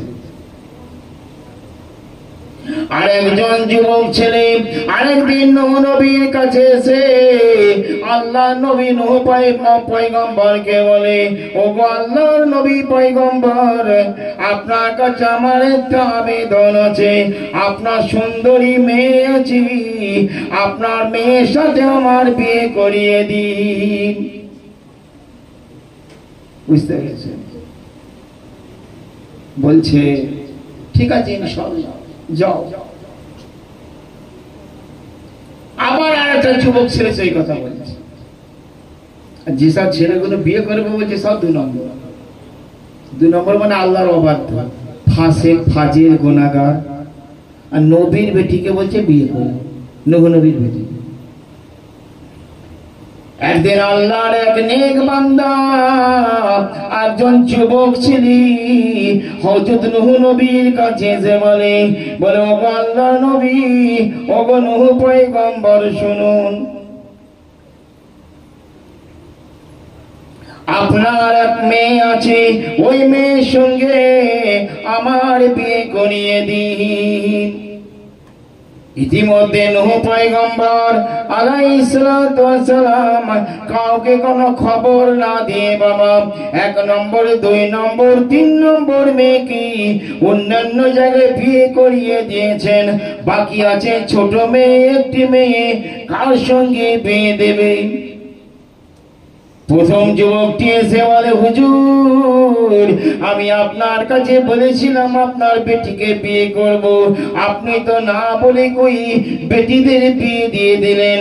একটা মেয়ে আছে, আপনি আমার হাতে সঁপে দিন। নূহ নবী বলে বাবা তোমাকে তো আমি বলেছিলাম ইনশাআল্লাহ। বলে হুজুর ইনশাআল্লাহ বলেছিলেন বলি তো আমি আশায় রয়ে গেছি। আপনি ইনশাআল্লাহ বলেছেন মানে অর্ধেক আশা দিয়েছেন, আপনি আমাকে বঞ্চিত করবেন না। আর একজন যুবক এসে বলে ওই একই কথা বলছে, হুজুর আপনার ওই মেয়েটাকে তাহলে আমাকে দেন। আর একজন এসে বলে হুজুর আমাকে দেন। আর 4 নম্বর যে যুবক ছেলেটি খুব আল্লাহওয়ালা ছিল, ওই এসে বলছে হুজুর আমাকে দেন। তো নূহ নবী তো বড় ফাপড়ে পড়েছে। কিতাবের মধ্যে এসেছে আল্লাহর নবী নূহ পয়গম্বর সিজদায় পড়ে পড়ে আল্লাহর কাছে কান্নাকাটি করে, হায় আল্লাহ রাব্বুল আলামিন গো, ওগো রব্বুল আলামিন, আমার একটা বেটিকে বিয়ে দেবো, 4-4টে পাত্র এসে হাজির হয়ে গেল, আমি কার সঙ্গে বিয়ে দেবো বলো? আল্লাহ বলছে নূহ এক কাজ করো, বাজারে চলে যাও। বাজারে চলে গিয়ে একটা খিঞ্জিরের বাচ্চা, খিঞ্জির মানে কি শূকর, আর একটা কুত্তার বাচ্চা আর একটা বাঁদরের বাচ্চা কিনে নিয়ে আসে। বাঁদরের বাচ্চা, খিঞ্জিরের বাচ্চা আর কুত্তার বাচ্চা কিনে নিয়ে আসে। কাপড় টাকা দাও, দোয়া করে ফুঁক মারো, আমি আল্লাহ হুবহু 3টে মেয়ে তৈরি করি। একবার জোরে বলো আল্লাহর কুদরতে সম্ভব না? সম্ভব না। হুজুর গৌস পাক তো লাঠি মেরে মুর্দাকে জিন্দা করেছেন, খাজা গরিবের নওয়াজ মুর্দাকে জিন্দা করেছেন, আর নবীদের মর্যাদা তো ওলিদের চাইতে বেশি। এই কথা ঠিক কি না? আর আল্লাহ বলছেন এই নূহ আমার কথা শোনো, ওই নেক ছেলেটা যেটা আল্লাহওয়ালা ছেলে, আমার ইবাদত করে বন্দেগী করে আল্লাহওয়ালা, ওর সঙ্গে তোমার ছোট বেটির বিয়ে দিয়ে দাও। বলুন সুবহানাল্লাহ। আর ওই তিনজন যুবক যে এসেছিল ওদের ওই তিনটে মেয়ের সঙ্গে বিয়ে দিয়ে। নূহ আলাইহিস সালাম চলে গেলেন বাজারে, একটা খিঞ্জিরের বাচ্চা, কুত্তার বাচ্চা, কুকুরের বাচ্চা আর একটা বাঁদরের বাচ্চা বাজার থেকে কিনে এনে কাপড় টাপড় চাপা দিয়ে দুয়া করে ফুঁক মেরেছে, কাপড় ঠেলে তিনটে যুবতী মেয়ে খাড়া হয়ে। হায় হায়, কি কুদরত আল্লাহ! যখন তিনটে যুবতী মেয়ে খাড়া হয়ে গেছে তো তিনজন যুবক ছেলে কেটে কেটে তাদের সঙ্গে বিয়ে দিয়ে দিয়েছে। সবাই ভাবছে রে বাপরে, নবীর মেয়েকে বিয়ে করেছি, সংসার মানে সোনার সংসার হবে। হ্যাঁ, আর ছোট ছিল আরেকটা 4 নম্বর ছেলে যে আল্লাহওয়ালা সৎ ছেলে, ধার্মিক ছেলে, তার সঙ্গে তার নিজের হাকিকাতে যে নিজের মেয়ে, তার সঙ্গে বিয়ে দিয়েছে, দিয়ে চলে গেছে। যে যার বউ নিয়ে শ্বশুর বাড়ি চলে গেছে। কিছুদিন পর আল্লাহর নবী নূহ পয়গম্বর রাস্তা দিয়ে যাচ্ছে, সে বড় জামাইয়ের সঙ্গে দেখা, হুজুর আসসালামু আলাইকুম। ওয়ালাইকুম আসসালাম। বাবা কেমন আছে? বলছে আর হুজুর বলবেন না, জীবনটা জ্বলে ছারখার হয়ে গেল। কেন, কি হয়েছে? কি মেয়ে আপনি আমাকে দিয়েছেন, কি মেয়ের সঙ্গে আপনি আমাকে বিয়ে দিয়েছেন, সদাই যেন মুখ ভার করে আছে, কথা বলে শান্তি নাই, খুঁতখুঁত খুঁতখুঁত করছে, এটা করলে খুঁতখুঁত করছে, এটা করলে খুঁতখুঁত করছে, এটা করলে খুঁতখুঁত করছে, মুখ যেন ভার, কথা বলতে গেলে ঝামটা মারে। হ্যাঁ, কি অবস্থা! নবী বলছে ওরে এর ভাগ্যে সেই শুকুরের বাচ্চাটি পড়েছে, দেখতে হবে না। তা যাই, তাকে বুঝিয়ে সুঝিয়ে কাটি কুটে পাশ কাটিয়ে আল্লাহ নবী নূহ পয়গম্বর চলে যাচ্ছে। যেতে যেতে আর একটা জামাইয়ের সঙ্গে দেখা, আসসালামু আলাইকুম। বলে ওয়ালাইকুম সালাম। বাবা জীবন কেমন আছো? বলে হুজুর আর বলবেন না, জানটা চলে গেল। কি মেয়ের সঙ্গে আমাকে বিয়ে দিয়েছেন, আমার জীবনটা শেষ হয়ে গেল হুজুর। বলে কেন? বলে হুজুর কথা বলে শান্তি নয়, সদাই দাঁত খিচিমিচি, সদাই দাঁত খিচুচ্ছে, ভালো বললেও দাঁত খিচুচ্ছে, মন্দ বললেও দাঁত খিচুচ্ছে, সংসারের কথা বললেও দাঁত খিচুচ্ছে, ভালোবাসার কথা বললেও দাঁত খিচুচ্ছে, দাঁত খিচুনি ছাড়া তার আর কোনো কথা নাই। নূহ নবী বলছে ওরে এর ভাগে সে বাঁদরের বাচ্চাটি পড়েছে, দেখতে হবে না। তাই থেকে বুঝে শিখে যেমন কুকুর তেমন মুগুর, বুঝতে পেরেছো? তো নূহ নবী আলাইহিস সালাম যেতে যেতে যাচ্ছেন, আবার 4 নম্বর জামাইয়ের সঙ্গে দেখা। বলে হুজুর আসসালামু আলাইকুম। বলে বাবা জীবন তুমি কেমন আছো? বলে হুজুর আর বলবেন না, কাউকে বলতে পারছি না, শুধু আমার জীবনটা দুমড়ে মুছে শেষ হয়ে গেল, মনের দুঃখ কাউকে খুলে বলা যাচ্ছে না, সবাই রাগ আর ঘেউ ঘেউ করছে, সবাই রাগ, হিংসায় ভরপুর, শাশুড়ির উপরে হিংসা, জায়ের উপরে হিংসা, দেওরের উপরে হিংসা, আমার উপরে হিংসা, সংসারে ফ্যামিলির উপরে হিংসা, কুকুরের তো হিংসা স্বভাব, জানটা চলে গেল হুজুর। হযরত নূহ নবী ভাবছে এর ভাগে সে কুত্তার বাচ্চাটা পড়েছে, এর ভাগ্যে, দেখতে হবে না। হ্যাঁ, আল্লাহর নবী হযরত নূহ আলাইহিস সালাম আবার রাস্তা দিয়ে চলে যাচ্ছেন, 4 নম্বর জামাইয়ের সঙ্গে দেখা হয়ে গেল। বলে হুজুর আসসালামু আলাইকুম। ওয়ালাইকুম আসসালাম বাবা জীবন কেমন আছো গো জামাই বাবু? নূহ নবীর ছোট জামাই বলে হুজুর গো আমি বড় শান্তির জীবন কাটাচ্ছি, আপনাকে খুলে বলতেই পারবো না, এমন একজন রত্ন আমার সংসারে আপনি পাঠিয়েছেন, এমন একজন হিরোক্ষণী আমার বাড়িতে পাঠিয়েছেন, এমন একজন মেয়ের সঙ্গে আমার বিবাহ দিয়েছেন, তার এত নম্রতা, এত ভদ্র, এত কোমলতা, এত নরমতা, এত তার কমনীয়তা, নমনীয়তা, তার ব্যবহার এত মধুর, এত সুন্দর, আমার জীবনটা যেন বেহেশতে পরিণত হয়ে গেছে। আল্লাহর নবী হযরত নূহ পয়গম্বর বলেন বাবা এটাই হচ্ছে আমার অরিজিনাল মেয়েটি। একবার জোরে বলুন। তাই কোরআন বলছে কি, তাকাল হাদিস বলছে তাকাল্লা কবি আখলাক কিল্লাম, আল্লাহর আখলাক অনুযায়ী তোমরা নিজের জীবনটা গঠন করো বাবা। কোরআন বলছে লাকাদ কানা ফি রাসূলিল্লাহি উসওয়াতুন হাসানা, আল্লাহ রাসূলের মধ্যে উত্তম আদর্শ নিহিত আছে। যদি তোমরা জীবনকে সুন্দর করতে চাও, সাংসারিক জীবনকে, পারিবারিক জীবনকে, দাম্পত্য জীবনকে, আধ্যাত্মিক জীবনকে, ধর্মীয় জীবনকে যদি সুন্দর করতে চাও, তার জন্য আমার নবী আদর্শ তোমাদের সামনে আছে বাবা। ঠিক দেখো, নূহ নবীর জমানায় যেমন ঘটেছিল, এখনো আমাদের ফ্যামিলিতে, আমাদের বর্তমান মুসলমানদের ফ্যামিলিতে এমন মেয়ে ছেলে আছে না নাই বলুন? আছে না নাই? আপনাদের ভাঙড়ের কথা বলি না, ভাঙড়ের মেয়েরা খুব ভালো, আমি অন্য জায়গার কথা বলছি। এমন অনেক মেয়ে ছেলে আছে বাবা, বুঝতে পেরেছেন? সাদা এই বাঁদরের দাঁত মতন দাঁত খিঁচেনি, কুত্তার মতন সদা শুধু হিংসায় ভরপুর। শুধু আমার হোক, আমার চায়ের হবে কেন? আমার বরের হোক, আমার ভাসুরের দেওরের হবে কেন? এরকম কুত্তার স্বভাব। আর কিছু ওই খুঁতখুঁতে, কাপড় আনলেও খুঁতখুঁতে, সায়া কিনলেও খুঁতখুঁতে, ব্লাউজ কিনে দিল খুঁতখুঁতে, একটা গয়না কাঠি করে দিল খুঁতখুঁতে। এমন মেয়ে আছে না নাই? যে খুব সাবধান, এরকম হলে চলবে না। মা ফাতেমা খাতুনে জান্নাত তিনি কেমন সংসার করেছিলেন, আহারে নবীর বেটিরা কেমন সংসার করেছিলেন, মা আয়েশা সিদ্দিকা কেমন সংসার করেছিলেন, মা খাদিজাতুল কুবরা কেমন সংসার করেছিলেন, শুনলে আশ্চর্য হবে। মা খাদিজার কথা মনে পড়ে গেল, যার পেট থেকে মা ফাতেমার মতন জগৎ জননী পয়দা হয়েছে। আহা, মা খাদিজাতুল কুবরা ধনাঢ্য নারী। ধনাঢ্য মানে ধনশালিনী।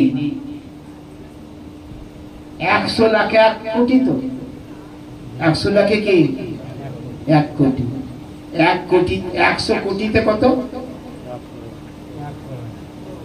1 আরব, করোড় মানে তো কোটি। 100 লাখে 1 কোটি, 100 কোটিতে 1 আরব, আরব কোটি। আর 100 আরবে 1 খরব। মা খাদিজাতুল কুবরা খরবপতি ছিলেন। চিন্তা করতে পেরেছেন? 100 কোটি নয়, 1000 কোটি নয়, 1 লাখ কোটি নয়, খরবপতি। কত টাকা পয়সা আমাদের কারো আছে? ও কয়টা জেলাকে কিনে নেবে? মা খাদিজাটা সম্পদ। হায় হায় হায় হায়, সমস্ত সম্পদ আমার নবীজিকে বিয়ে করি, নবীর কদমে নিসার করি। আমার দয়াল নবী মা খাদিজাকে বিয়ে করার পরে মা খাদিজাকে জিজ্ঞাসা করেছিলেন, ওগো খাদিজা, আমার আল্লাহ রাব্বুল আলামিন তোমাকে অঢেল সম্পদ দান করেছেন, তোমাকে আরবপতি খরবপতি বানিয়েছেন, কত হাজার মার্কিন ডলারের মালিক। আল্লাহ রাব্বুল আলামিন তোমাকে এত সম্পদ দিয়েছেন, তুমি এই সম্পদ দিয়ে কি করতে চাও বলো? ওরে গুণধরিণী, আমার নবীর সহধর্মিণী মা খাদিজাতুল কুবরা, মা খাদিজা আমার নবীর চরণ ছুঁয়ে বলেছিলেন, নবীজির পা ছুঁয়ে বলেছিলেন, হুজুর গো, আমার तमाम সম্পদকে আপনার কদমে কুরবান করে দিলাম। এই সম্পদ দিয়ে আপনি গরিবের মুখে খাদ্য তুলে দিন, বস্ত্রহীনকে বস্ত্রের ব্যবস্থা করে দিন, খাদ্যহীনকে খাদ্যের ব্যবস্থা করে দিন, গৃহহীনকে গৃহের ব্যবস্থা করে দিন, সমাজের মানুষের কল্যাণমূলক কাজগুলো আপনি করুন। নবীজি মা খাদিজার কাছে আশ্বাস পেয়ে একটা বিশাল সংগঠন গড়ে তুললেন। তখন নবীজি নবুয়তের প্রচার করেন, নবী যে নবী তখনও প্রচার করে না, তার আগের ঘটনা হচ্ছে এটা। নবীর 40 বছর বয়স তখনও হয়নি, তখনকার কথা। তখনই মা খাদিজা সব নবীর গুণ দেখে, প্রজ্ঞা দেখে, জ্ঞান দেখে, ধার্মিকতা দেখে, স্বাধীনতা দেখে, ভদ্রতা দেখে সব নিশান। আল্লাহ রসুল, আল্লাহর হাবিব সমাজের মানুষের কল্যাণমূলক একটা সংগঠন ফান্ড খুললেন। সেই ফান্ডটার নাম হচ্ছে হিলফুল ফুজুল। কি নাম? হিলফুল ফুজুল। সমস্ত মানুষকে হেল্প করা, মানে সাহায্য করা, সকলকে মানুষকে সাহায্য, মানুষের কল্যাণের কাজ করা, এ হচ্ছে বড় ধর্ম। শুধু নামাজ পড়া বড় ধর্ম, বিপদগ্রস্ত মানুষের পাশে দাঁড়ানো, খাদ্যহীনকে খাদ্য দেওয়া, বস্ত্রহীনকে বস্ত্র দেওয়া, রোগগ্রস্ত মানুষের টাকা পয়সার অভাবে ওষুধ পাচ্ছে না, তার জন্য ওষুধ পানির ব্যবস্থা করে দেওয়া, এটা নবীজির বড় সুন্দর। নবী যেই সংগঠন খুলে মানুষের সেবা করেছিলেন, যিনি খরবপতি মা খাদিজা, কোনদিন সব তো নবীকে সঁপে দিয়েছে, নবীকে কোনদিন বলেননি, নবীকে কোনদিন বলেননি যে আমাকে একটা ভালো কাপড় এনে দিন, আর একটা শাড়ি এনে দিন। আর এখনকার মেয়েরা, মায়েরা আমার শিক্ষা নিন ভালো করে, স্বামীকে হেল্প করুন।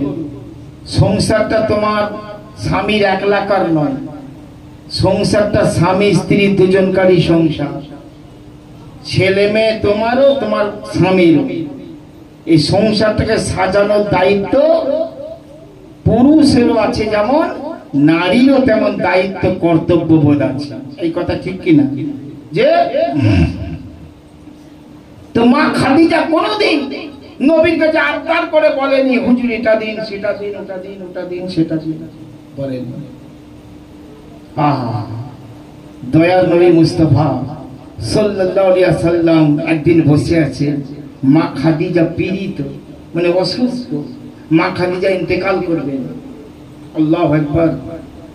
মা খাদিজা ইন্তেকাল করবেন, এটা বুখারী শরীফের 2য় খণ্ডের লাস্টের দিকে হাদিসটা আছে, বুখারী শরীফ। মা খাদিজা নবীর কাছে আবেদন করছেন, নবীর কাছে এসে নবীর পায়ে হাত বোলাচ্ছে মা খাদিজা। আল্লাহু আকবার। আল্লাহর নবী, আল্লাহর হাবিব বলছেন, ও খাদিজাতুল কুবরা, তুমি আমার পায়েতে হাত বোলাচ্ছ, ব্যাপারটা কি? খাদিজা বলে, ইয়া রাসূলুল্লাহ, ইয়া হাবিবাল্লাহ, আমি আপনার সঙ্গে চিরদিন নিজের সংসার জীবন কাটালাম, আমি সমস্ত কিছু আপনার চরণে সমর্পণ করে দিয়েছি, আমি কোনোদিন আপনার কাছে কোনো চাহিদা করিনি। হুজুর, আপনি আমাকে এটা এনে দিন, ওটা এনে দিন, এটা কিনে দিন, সেটা কিনে দিন, এমন কথা কোনোদিন আপনার কাছে বলিনি। ইয়া রাসূলুল্লাহ, ইয়া হাবিবাল্লাহ, এই সময় আপনার কাছে আমার 3টি আবদার আছে, আপনি পূরণ করবেন কিনা বলুন। একবার জোরে বলুন। কোনদিন তো আপনার কাছে আবদার করিনি, এই সময় আপনার কাছে আমার 3টি আবদার। বুখারী শরীফের হাদিস। আল্লাহর নবী বলেন, ও খাদিজা, তোমার যে 3টি আবদার আছে, কি কি আবদার বলো? মা খাদিজা বলেন, ইয়া রাসূলুল্লাহ, ইয়া হাবিবাল্লাহ, আমি খাদিজা যখন ইন্তেকাল করে যাব, আমি খাদিজা যখন মারা যাব, ওই বাজার থেকে, মার্কেট থেকে কাপড় কিনে এনে আমার কাপড় পরিয়ে দিবেন না, আপনার পবিত্র গায়ে দেওয়া চাদর, আপনার ব্যবহার করা চাদর দিয়ে আমার কাফন তৈরি করিয়ে দিবে। একবার জোরে বলুন। বাজারের কাপড়ের কাফন আমি পরব না। ইয়া রাসূলুল্লাহ, ঠিক আছে, 3টে যে চাহিদা করছে, তাও আমাকে গয়না করে দাও, গলার হার করে দাও, নাকের নাকফুল করে দাও, ও সব না, এই দুনিয়ার চিন্তা নয়, সব পারলৌকিক। আল্লাহু আকবার। সব পরকালগত চিন্তা ভাবনা। কি তাদের জিন্দেগি ছিল, কি সোনার জীবন ছিল তাদের। বলি ইয়া রাসূলুল্লাহ আপনার পবিত্র চাদর দিয়ে আমাকে কাফন করে দিবেন। আমার দয়ার নবী মুস্তাফা সাল্লাল্লাহু আলাইহি ওয়াসাল্লাম মা খাদিজাকে জিজ্ঞাসা করেন, ও খাদিজা শোনো শোনো, তোমার যে দ্বিতীয় নম্বর চাহিদা, তোমার দ্বিতীয় নম্বর চাহিদাটা কি বলো? মা খাদিজা বলেন, ইয়া রাসূলুল্লাহ নবী গো, আমার প্রথম চাহিদা হচ্ছে আপনার শরীরের চাদর দিয়ে আমার কাফন করে দেবেন। আমার দ্বিতীয় নম্বর চাহিদা হচ্ছে আমাকে যখন ওই মাটির কবরে শোয়াতে যাবেন, অন্য কেউ যেন কবরের ভিতর না নামে। ইয়া রাসূলুল্লাহ, ইয়া হাবিবাল্লাহ, আপনি সেই কবরের ভিতরে নেমে আপনি আপনার নূরের হাত দিয়ে আমার বদনটাকে, শরীরটাকে নিয়ে ওই মাটির মধ্যে শুইয়ে দেবে। আমার এই দ্বিতীয় নম্বর চাহিদা। আল্লাহ আল্লাহ রসুল আল্লাহর হাবিব হযরত খাদিজাকে বলেন, ও খাদিজা শোনো শোনো, তোমার যে 3 নম্বর চাহিদা আছে, তোমার যে 3 নম্বর ইচ্ছা আছে, তোমার 3 নম্বর চাহিদাটা কি বলো? মা খাদিজা বলেন, ইয়া রাসূলুল্লাহ নবী গো, আমার 3 নম্বর ইচ্ছা হচ্ছে আমার কবরে শোয়ানোর পরেতে যখন মাটি দেওয়া রেডি হয়ে যাবে, যখন কবরখানা রেডি হয়ে যাবে, সবাই যখন কবর ছেড়ে চলে যাবে, আপনি কিন্তু আমার কবরের কাছ থেকে যাবেন না, আপনি আমার কবরের কাছে দাঁড়িয়ে থাকবেন। মুনকার নাকির ফেরেশতা যখন কবরের মধ্যে এসে, মা রাব্বুকা মা দীনুকা মা কুনতা তাকুলু ফি শানি হাযার রাজুল, তোমার দিন কি, তোমার ধর্ম কি, আর তোমার রব কি, তোমার এই ব্যক্তি নবী সম্পর্কে তোমার কি ধারণা, এই প্রশ্ন যখন করতে আসবে, ইয়া রাসূলুল্লাহ, ইয়া হাবিবাল্লাহ, আমি খাদিজা ওই 3টি প্রশ্নের উত্তর কিন্তু দেব না। ইয়া রাসূলুল্লাহ, ইয়া হাবিবাল্লাহ, আমার ইন্তেকালের পরেতে আপনি আমার কবরের কাছে দাঁড়িয়ে থাকবেন, ওই ফেরেশতাদের 3টি প্রশ্নের উত্তর আমার হয়ে আপনি দিয়ে দেবেন। একবার জোরে জোরে বলুন, নারায়ে তাকবীর, নারায়ে রিসালাত, নারায়ে হায়দারি, পাক পাঞ্জাতন গাদাম নেই छोड़ेंगे, अपना पीर मुर्शिद का दाम नहीं छोड़ेंगे। प्यारे मुसलमान, এই 3টি চাহিদা মা খাদিজা নবীর কাছে করলেন। আল্লাহু আকবার। আল্লাহর নবী আল্লাহর হাবিব বলেন, ও খাদিজাতুল কুবরা, তুমি তো সারা জীবন আমার কাছে কিছু চাহিদা করো নাই, কোনদিন কাপড়ের জন্য বলনি, ভালো মন্দ খাবার কথা কোনদিন বলনি, কোন নিজের চাহিদার কথা আমার কাছে বলনি। তুমি যে 3টে চাহিদার কথা বলেছো, এই 3টি কিন্তু দুনিয়াবি নয়, এটা আখিরাতের ব্যাপার। অবশ্যই আমি আল্লাহর নবী আল্লাহর হাবিব তোমার এই 3টি চাহিদাকে পূরণ করব। হাদিস শরীফের মধ্যে লেখা আছে, উম্মুল মুমিনিন মা খাদিজাতুল কুবরা, হযরত মা খাদিজা যখন ইন্তেকাল করে গেলেন, আল্লাহর নবী আল্লাহর হাবিব নিজের ব্যবহার করা চাদর মোবারক, ইয়ামান প্রদেশ থেকে আনা চাদর, সেই চাদর মোবারক দিয়ে নবীজি মা খাদিজাকে সুন্দর করে কাফন পরিয়ে দিয়েছিলেন। তারপর কবরে শোয়ানোর সময় স্বয়ং রাসূল পাক সাল্লাল্লাহু আলাইহি ওয়াসাল্লাম, আপনার আমার পানির কান্ডারি নবীজি কবরের মধ্যে নেমে মা খাদিজাকে কবরের মধ্যে শুইয়েছিলেন। কবরখানা যখন রেডি হয়ে গেল, সব মানুষ কবর ছেড়ে চলে গেল। অনেক সাহাবা নবীকে ছেড়ে যেতে চায় না। নবী বলেন, তোমরা সব এখান থেকে সরে পড়ো। সকলকে সরিয়ে দি আল্লাহ নবী আল্লাহর হাবিব মা খাদিজার কবরের কাছে চুপ করে দাঁড়িয়ে দাঁড়িয়ে থাকলেন। আল্লাহর নবী যখন দাঁড়িয়ে থাকলেন, আল্লাহর নবী দাঁড়িয়ে থাকাটা আমার আল্লাহর পছন্দ হলো না, আমার আল্লাহর সহ্য হলো না। কেন রে আমার নবী এত কষ্ট করে দাঁড়িয়ে থাকবে? সবাই চলে গেছি, নবী একাকী কেন দাঁড়িয়ে থাকবে? আমার আল্লাহ পাক রব্বুল আলামিন হযরত জিবরাইল আমিন ফেরেশতাকে ডেকে বললেন, এই জিবরিল আমিন, শোনো শোনো, তুমি আমার হাবিবের কাছে চলে যাও, আমার নবী মুস্তাফার দরবারে চলে যাও। আমার নবী মুস্তাফাকে গিয়ে বলো যে ও আল্লাহর নবী, আপনাকে এত কষ্ট করে দাঁড়িয়ে থাকতে হবে না। আমি আল্লাহ ওই মুনকির নাকিরকে খাদিজার কাছে পাঠাবো না।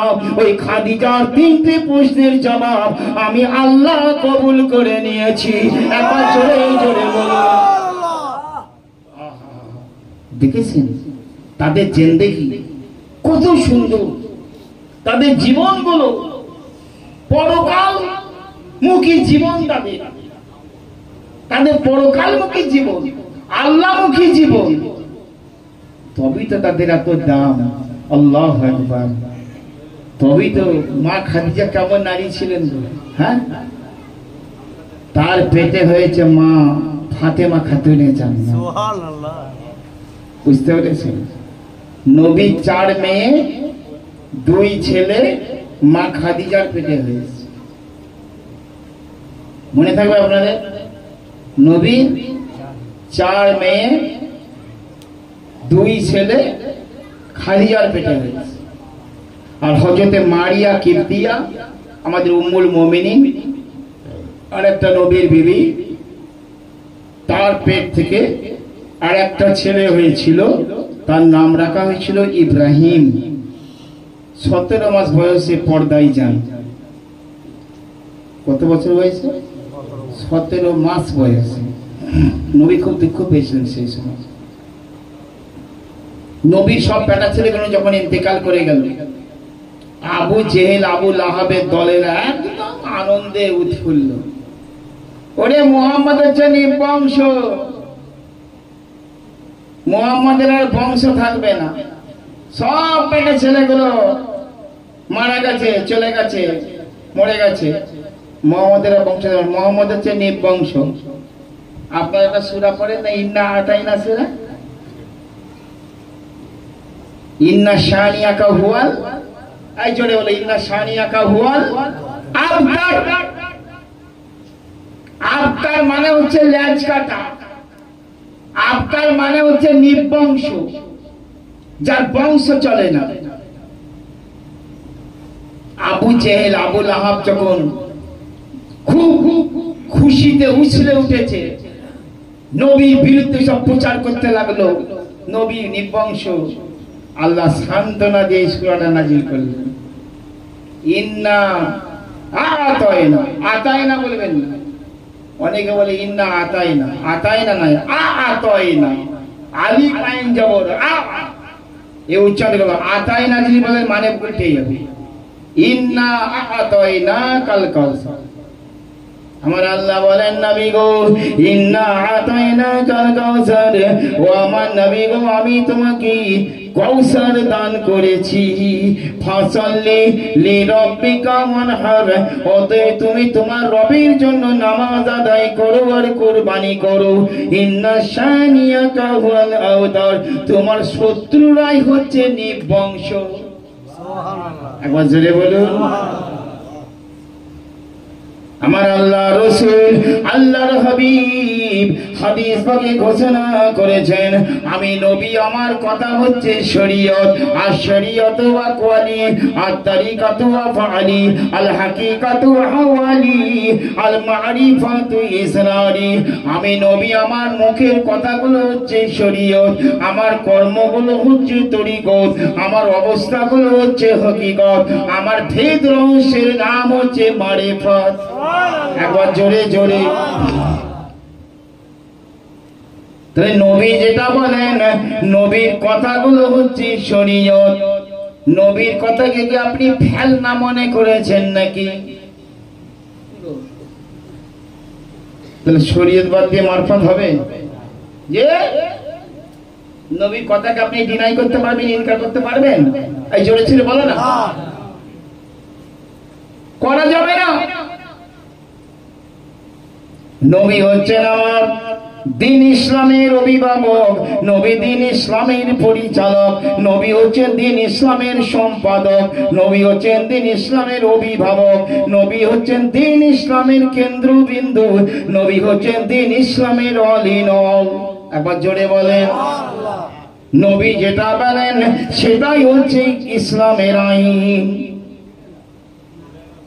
এই জন্য আমার রসুল বলেছেন তাম পৃথিবীর মানুষের বংশ চালু থাকবে তাদের ছেলে দিয়ে, আর আমার বংশ চালু থাকবে আমার ফাতেমার মাধ্যম দিয়ে। একবার জড়ি জড়ি বলুন।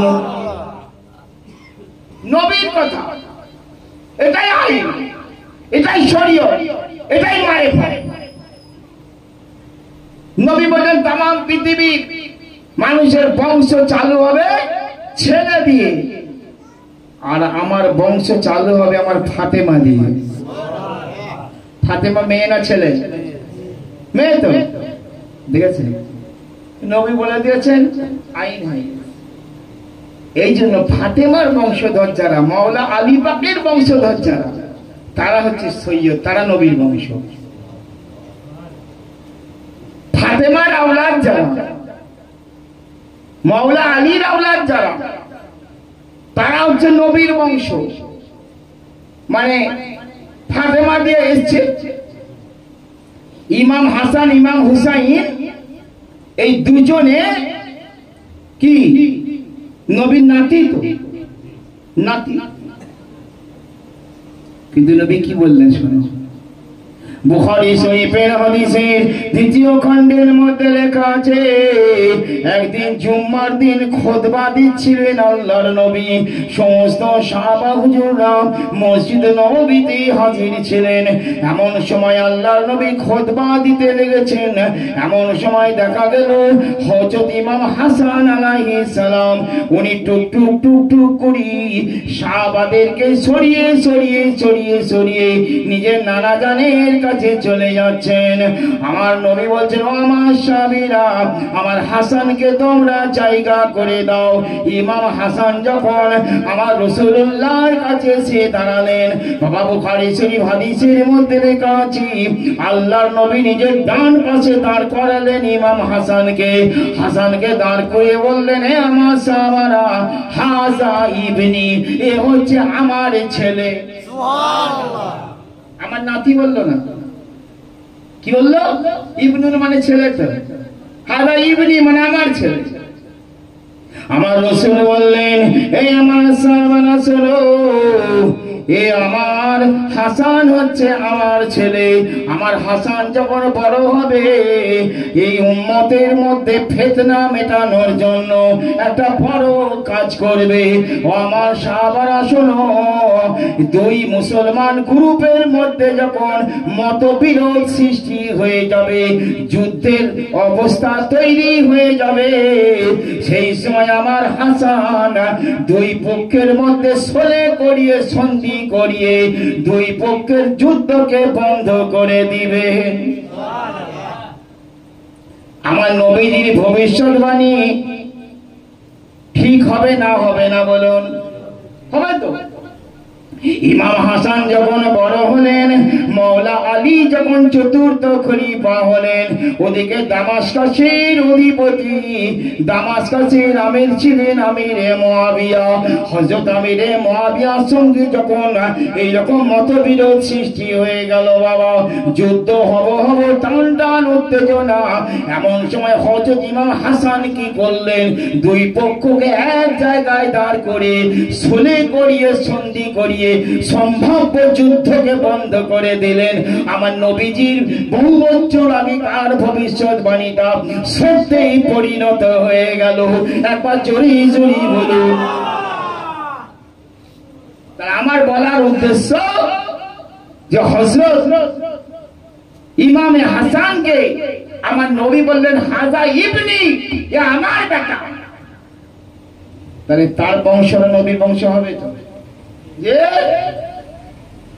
আর ইমাম হোসেন পাকের বংশরা নবীর বংশ হবে। এই জন্য আমার গৌস পাক হাসানি সৈয়দ হুসেনি সৈয়দ, জোরে বলেন মায়ের দিক দিয়ে বাপের দিক দিয়ে দুদিক দিয়েই সৈয়দ। আমার হিন্দের অলি খাজা গরিব নওয়াজ চিস্তিয়ার বাদশাহ, আমাদের মাথার তাজ গরিব নওয়াজ, উনি হাসানি সৈয়দ আবার হুসেনি সৈয়দ। একবার জোরে বলেন, এছাড়া উপায় নাই বাবা।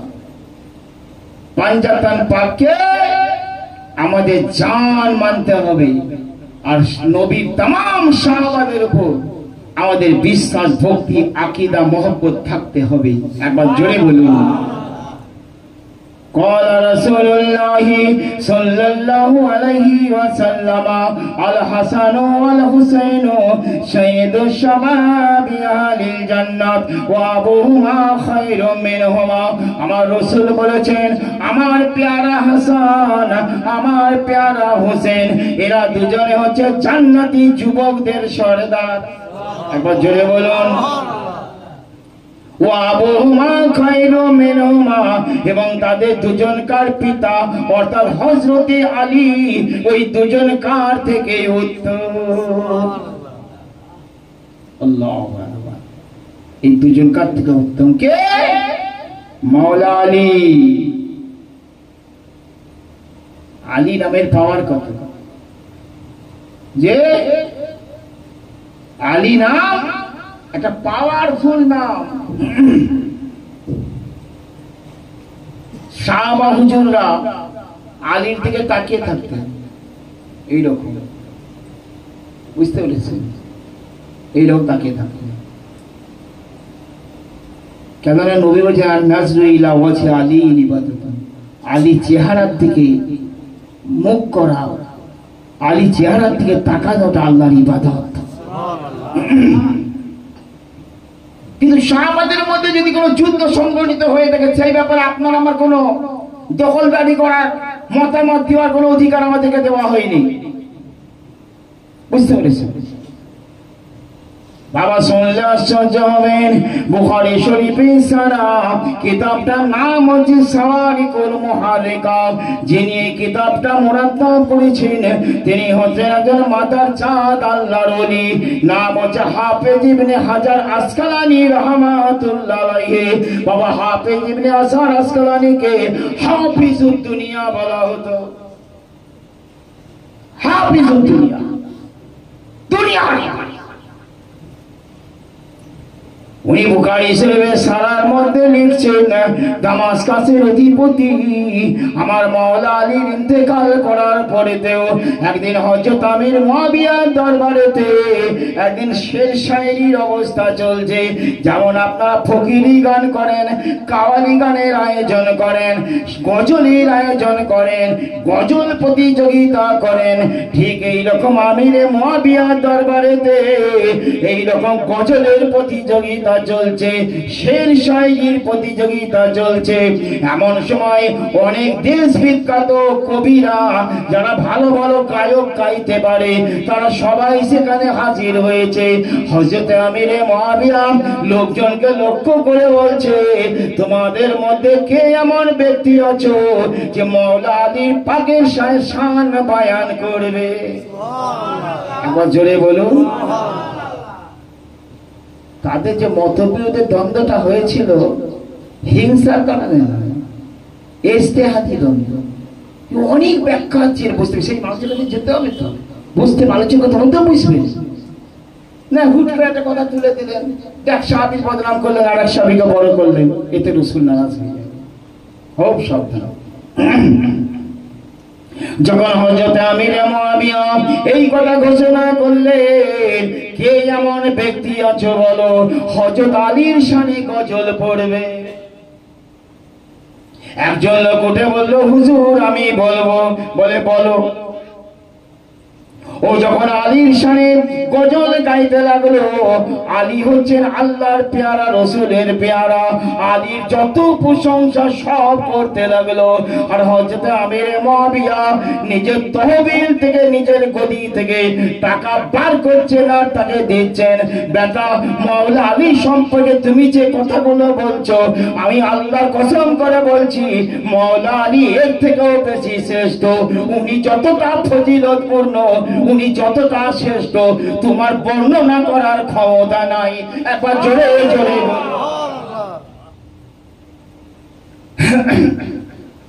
এসব বুজুর্গানে দিন দিন কিতাবগুলো পড়ি। মাওলানা জালালউদ্দিন রুমি, সুফিদের শিরোমণি, তিনি তার কিতাবে এই ব্যাপারে কি লিখেছিলেন? গৌস পাক পীরদের বাদশা। গৌস পাক কে? পীরদের বাদশা। তিনি কি লিখেছে তার গুনিয়াতুত তালেবের নিজের লেখাতে তা পড়ে দেখো। তুমি তো গৌস পাকের চাইতে বেশি বোঝো না, তুমি তো খাজা বাবার চাইতে পাঞ্জাতনকে বেশি মহব্বত করতে পারোনি। পেরেছে? জোরে সরে বলবো, গৌস পাক যতটা পাঞ্জাতনের ভক্ত ছিল, গৌস পাক যতটা আলীর ভক্ত ছিল, আমরা ততটা হতে পেরেছি? বা গৌস পাক যে ফয়সালা দিচ্ছে তুমি মানবে না? হ্যাঁ, নিজে মাতব্বর হয়ে শিয়াদের পাল্লাই পড়ে শিয়াদের আকীদাগুলো নিয়ে ঘুরছো, বেঈমান কাহিকা। খাজা বাবার তরিকা দেখো, গৌস পাকের তরিকা দেখো, মুজাদ্দিদ আল-পেশানির তরিকা দেখো, পীর বাহাউদ্দিন নকশবন্দির তরিকা দেখো, ইমাম গাজ্জালির তরিকা দেখো, ইমাম আবু হানিফার তরিকা দেখো, ইমাম শাফিঈর আকীদা দেখো, ইমাম মালিকের আকীদা দেখো, আহমদ ইবনে হাম্বলের আকীদা দেখো, হযরত ইমাম জাফর সাদিকের আকীদা দেখো, হযরত ইমাম বাকেরের আকীদা দেখো। বুঝতে পেরেছেন? আকীদাকে দুরস্ত করে। সাহাবাদের সম্বন্ধে বদগুমানি করবেন না, কোন নবীর সাহাবীকে মন্দ বলবেন না। সে অধিকার তোমাকে, যে অথরিটি তোমাকে দেওয়া হয় না। তুমি আমি চুনোপুটি, হিমালয় সমতুল্য যারা নবীর সাথে ছিলেন, নবীর কাছ থেকে ফায়েজ পেয়ে যারা এত মহান হয়েছে, তাদের সম্বন্ধে কথা বলার তুমি কি? তুমি আমি ইসলামের কি বুঝি? তাদের বুঝটাকে নিয়ে আমরা ইসলামকে বুঝি। একবার জোরে বলি, ইমাম আবু হানিফা যেমন বুঝেছেন তোমাকে তেমন বুঝতে হবে। খাজা বাবা যেমন ইসলামকে বুঝেছে তেমন তোমাকে বুঝতে হবে। ওদের আকীদাগুলো বাদ দিয়ে তুমি নতুন করে বুঝতে যাবে, গুমরাহি সাগরে, পথভ্রষ্টতার সাগরে নিমজ্জিত হবে আর বেঈমান হয়ে জাহান্নামে যাবে। আমি সকলের কাছে আকুল অনুরোধ জানাচ্ছি, সাহাবাদের আকীদার উপর কায়েম থাকেন। পাঞ্জাতন পাকের দানানকে শক্ত করে ধরুন। পাঞ্জাতন পাককে মানা মানে এই নয় যে সাহাবাদের গালি দিতে, আর সাহাবাদেরকে মানা মানে এই নয় যে আহলে বায়াতকে পাঞ্জাতনকে মানব না। উভয়কে মানতে হবে। বুঝতে পেরেছেন? বর্তমান ওয়ার্ল্ড ফেমাস সুন্নি সুফি বক্তা আল্লামা হুজুর হাশমি মিয়া এখনো বেঁচে আছেন। আপনারা চলে যান, আমরা গিয়েছিলাম তো কতটা ছিল, ওনার বাড়িতে গিয়েছিলাম, এই ইয়াজবাবু গিয়েছিলাম ওর সঙ্গে, হাশমি মিয়ার বাড়ি গিয়েছিলাম আমরা। উনি শুধু বিশ্ববিখ্যাত আলেম নয়, বিশ্ববিখ্যাত একজন সুফি। একবার জোরে বলুন। উনি বলছেন, হাম আহলে সুন্নাতুল জামাত, হাম সুন্নি জামাত বড়ে নসিব ওয়ালে। আল্লাহ, হাশমি মিয়া বলছেন যে আমরা সুন্নি জামাত, সুন্নি আকীদার মুসলমান বড় নসিব वाला। हमारा दोनों तरफ पंजातन पाक है। আমাদের দুই দিকে पंजातन पाक, দুই দিকে पंजातन पाक। একদিকে নবী হযরত আবু বকর, হযরত উমর ফারুক, হযরত উসমান গনি আর হযরত আলী। কজন হলো? কজন হলো? পাঁচজন। হযরত নবী পাক, হযরত আবু বকর সিদ্দিক, হযরত উমর ফারুক, হযরত উসমান গনি, हजरत मौला अली। इधर एक पंजातन हो गया और आए दिखे नबी पाक, মাওলা আলী, মা ফাতেমা, ইমাম হাসান পাক, ইমাম হুসেন পাক। বলছে আমরা সুন্নিরা বড় নসিবওয়ালা, আমাদের দুদিকেই पंजा कान, इधर भी पंजा कान है, उधर भी पंजा कान है। एदिकेও पंजा कान, ओदिकेও पंजा कान। इधर को छोड़ो तो जहन्नम जाओगे, उधर को छोड़ो तो जहन्नम जाओगे। আবু বকর সিদ্দিককে যদি ছেড়ে দাও, উমর ফারুককে যদি ছেড়ে দাও, উসমান গনিকে যদি ছেড়ে দাও, তাও জাহান্নামে যাবে। আর মাওলা আলীকে যদি ছেড়ে দাও, হাসানকে যদি ছেড়ে দাও, হুসাইনকে যদি ছেড়ে দাও, ফাতেমাকে যদি ছেড়ে দাও, তাও জাহান্নামে যাবে। এই কথা বুঝাতে পেরেছি যে हम सुन्नी अहले सुन्नत जमात, हमारा दोनों तरफ पंजातन पाक है। और एक खुशी की बात सुनो, और एक खास कथा राजेर कथा सुनो। पंजातन तो दोनों तरफ है, लेकिन अली को देखो, इधर भी अली, उधर भी अली। एक बार जोरे बोलो, मुझे पंजातन पाक तो दूधी के আবু বকর সিদ্দিক নবী, আবু বকর, উমর, উসমান, আলী। নবী, আবু বকর, উমর, উসমান, আলী। আলী ওদিকে, আর এদিকে দেখো নবী, আলী, ফাতেমা, হাসান, হুসেন। আলী का शान तो देखो, इधर भी पंजातन, उधर भी पंजातन, लेकिन मेरे मौला अली का शान इतना आला है, मेरा मौला अली का रुतबा ऐसा आला है, इधर भी अली, उधर भी अली। এদিকে ওয়ালি, ওদিকে ওয়ালি।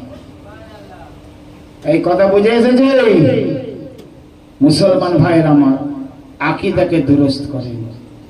আমি যে পয়গাম আপনাদের সামনে আমার এই ক্ষুদ্র বক্তব্যের মাধ্যমে দিয়ে যাচ্ছি, টাকা পয়সা ইনকাম করা আমার উদ্দেশ্য নয়, ওয়াজ করে টাকা কামাবো এটা আমার উদ্দেশ্য নয়।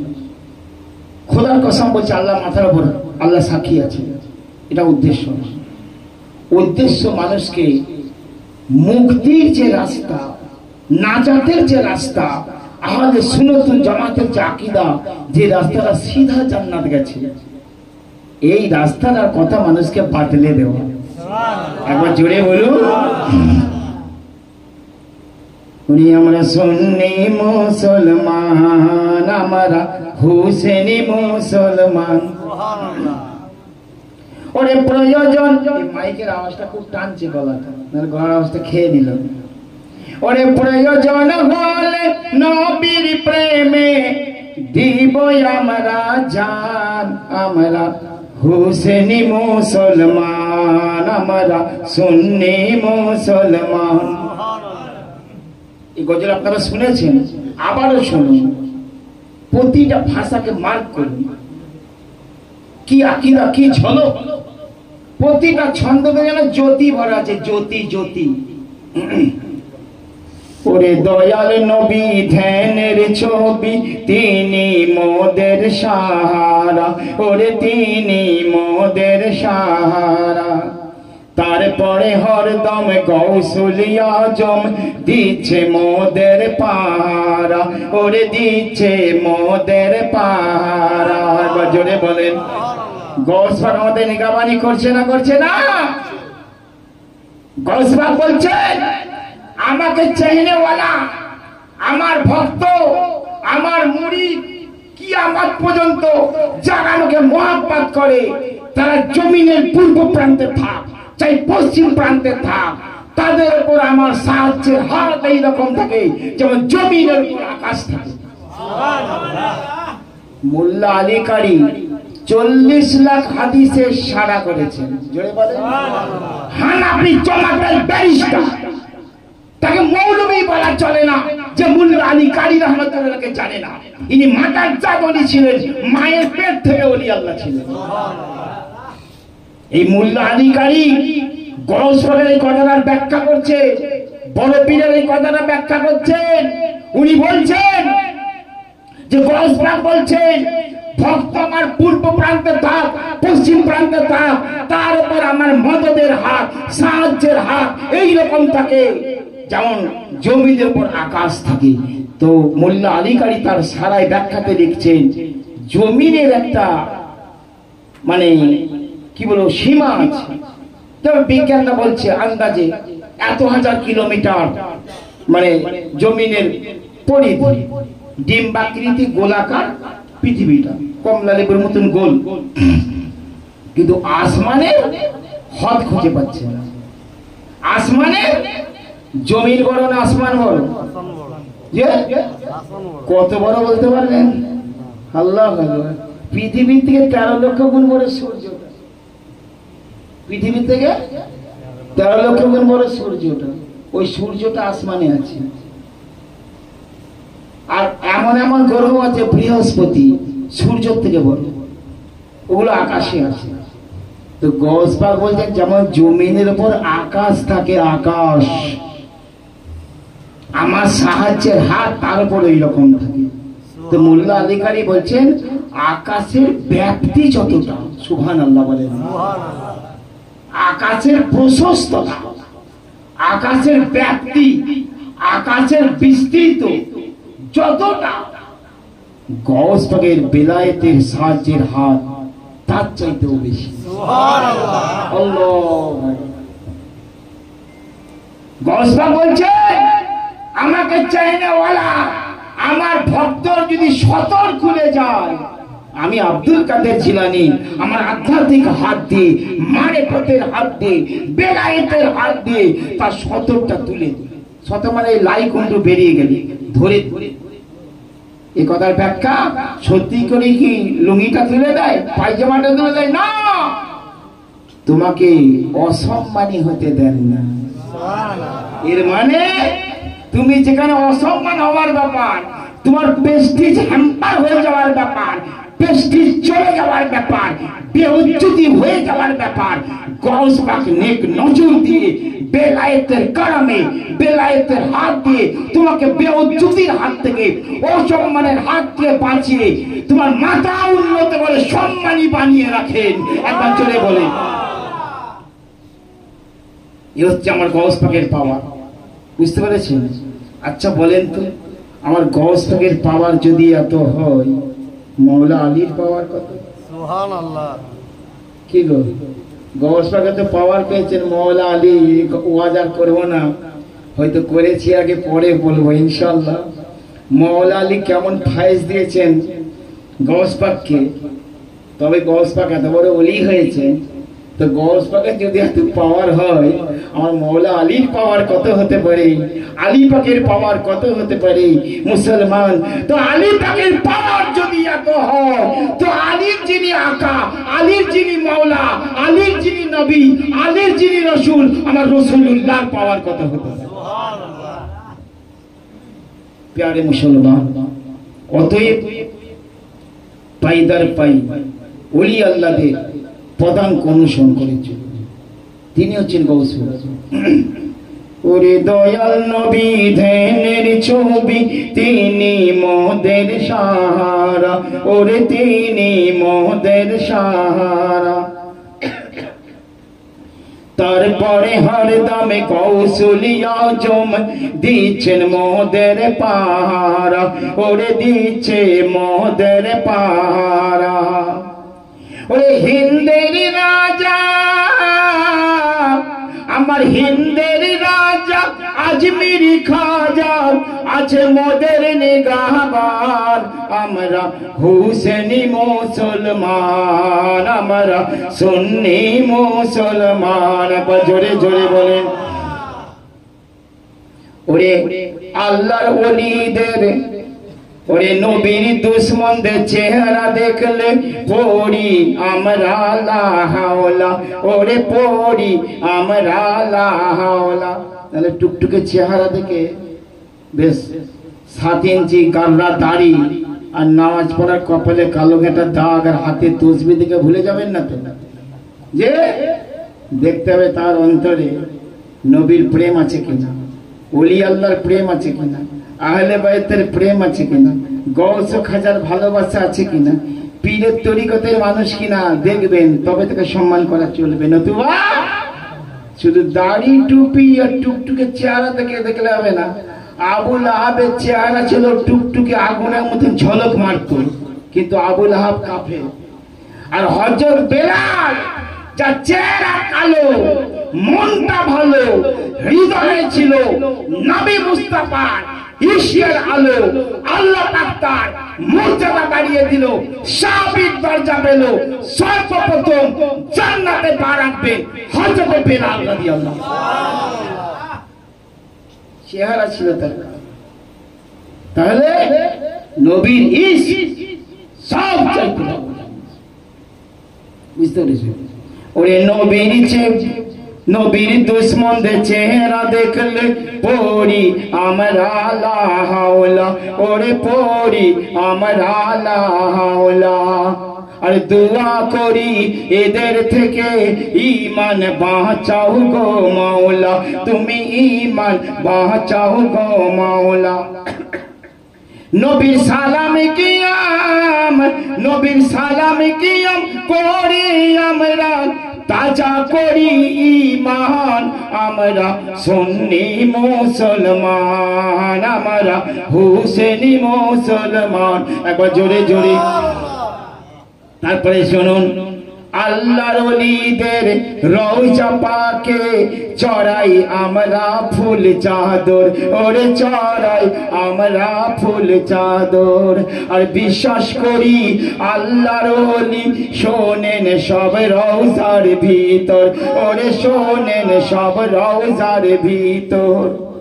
ওরে আজমির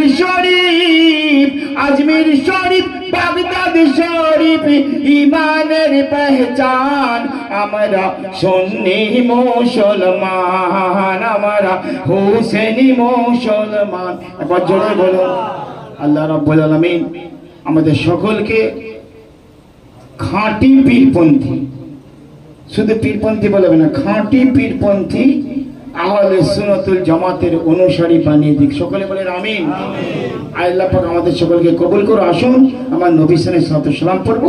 আদবের সঙ্গে দাঁড়িয়ে ইয়া নবী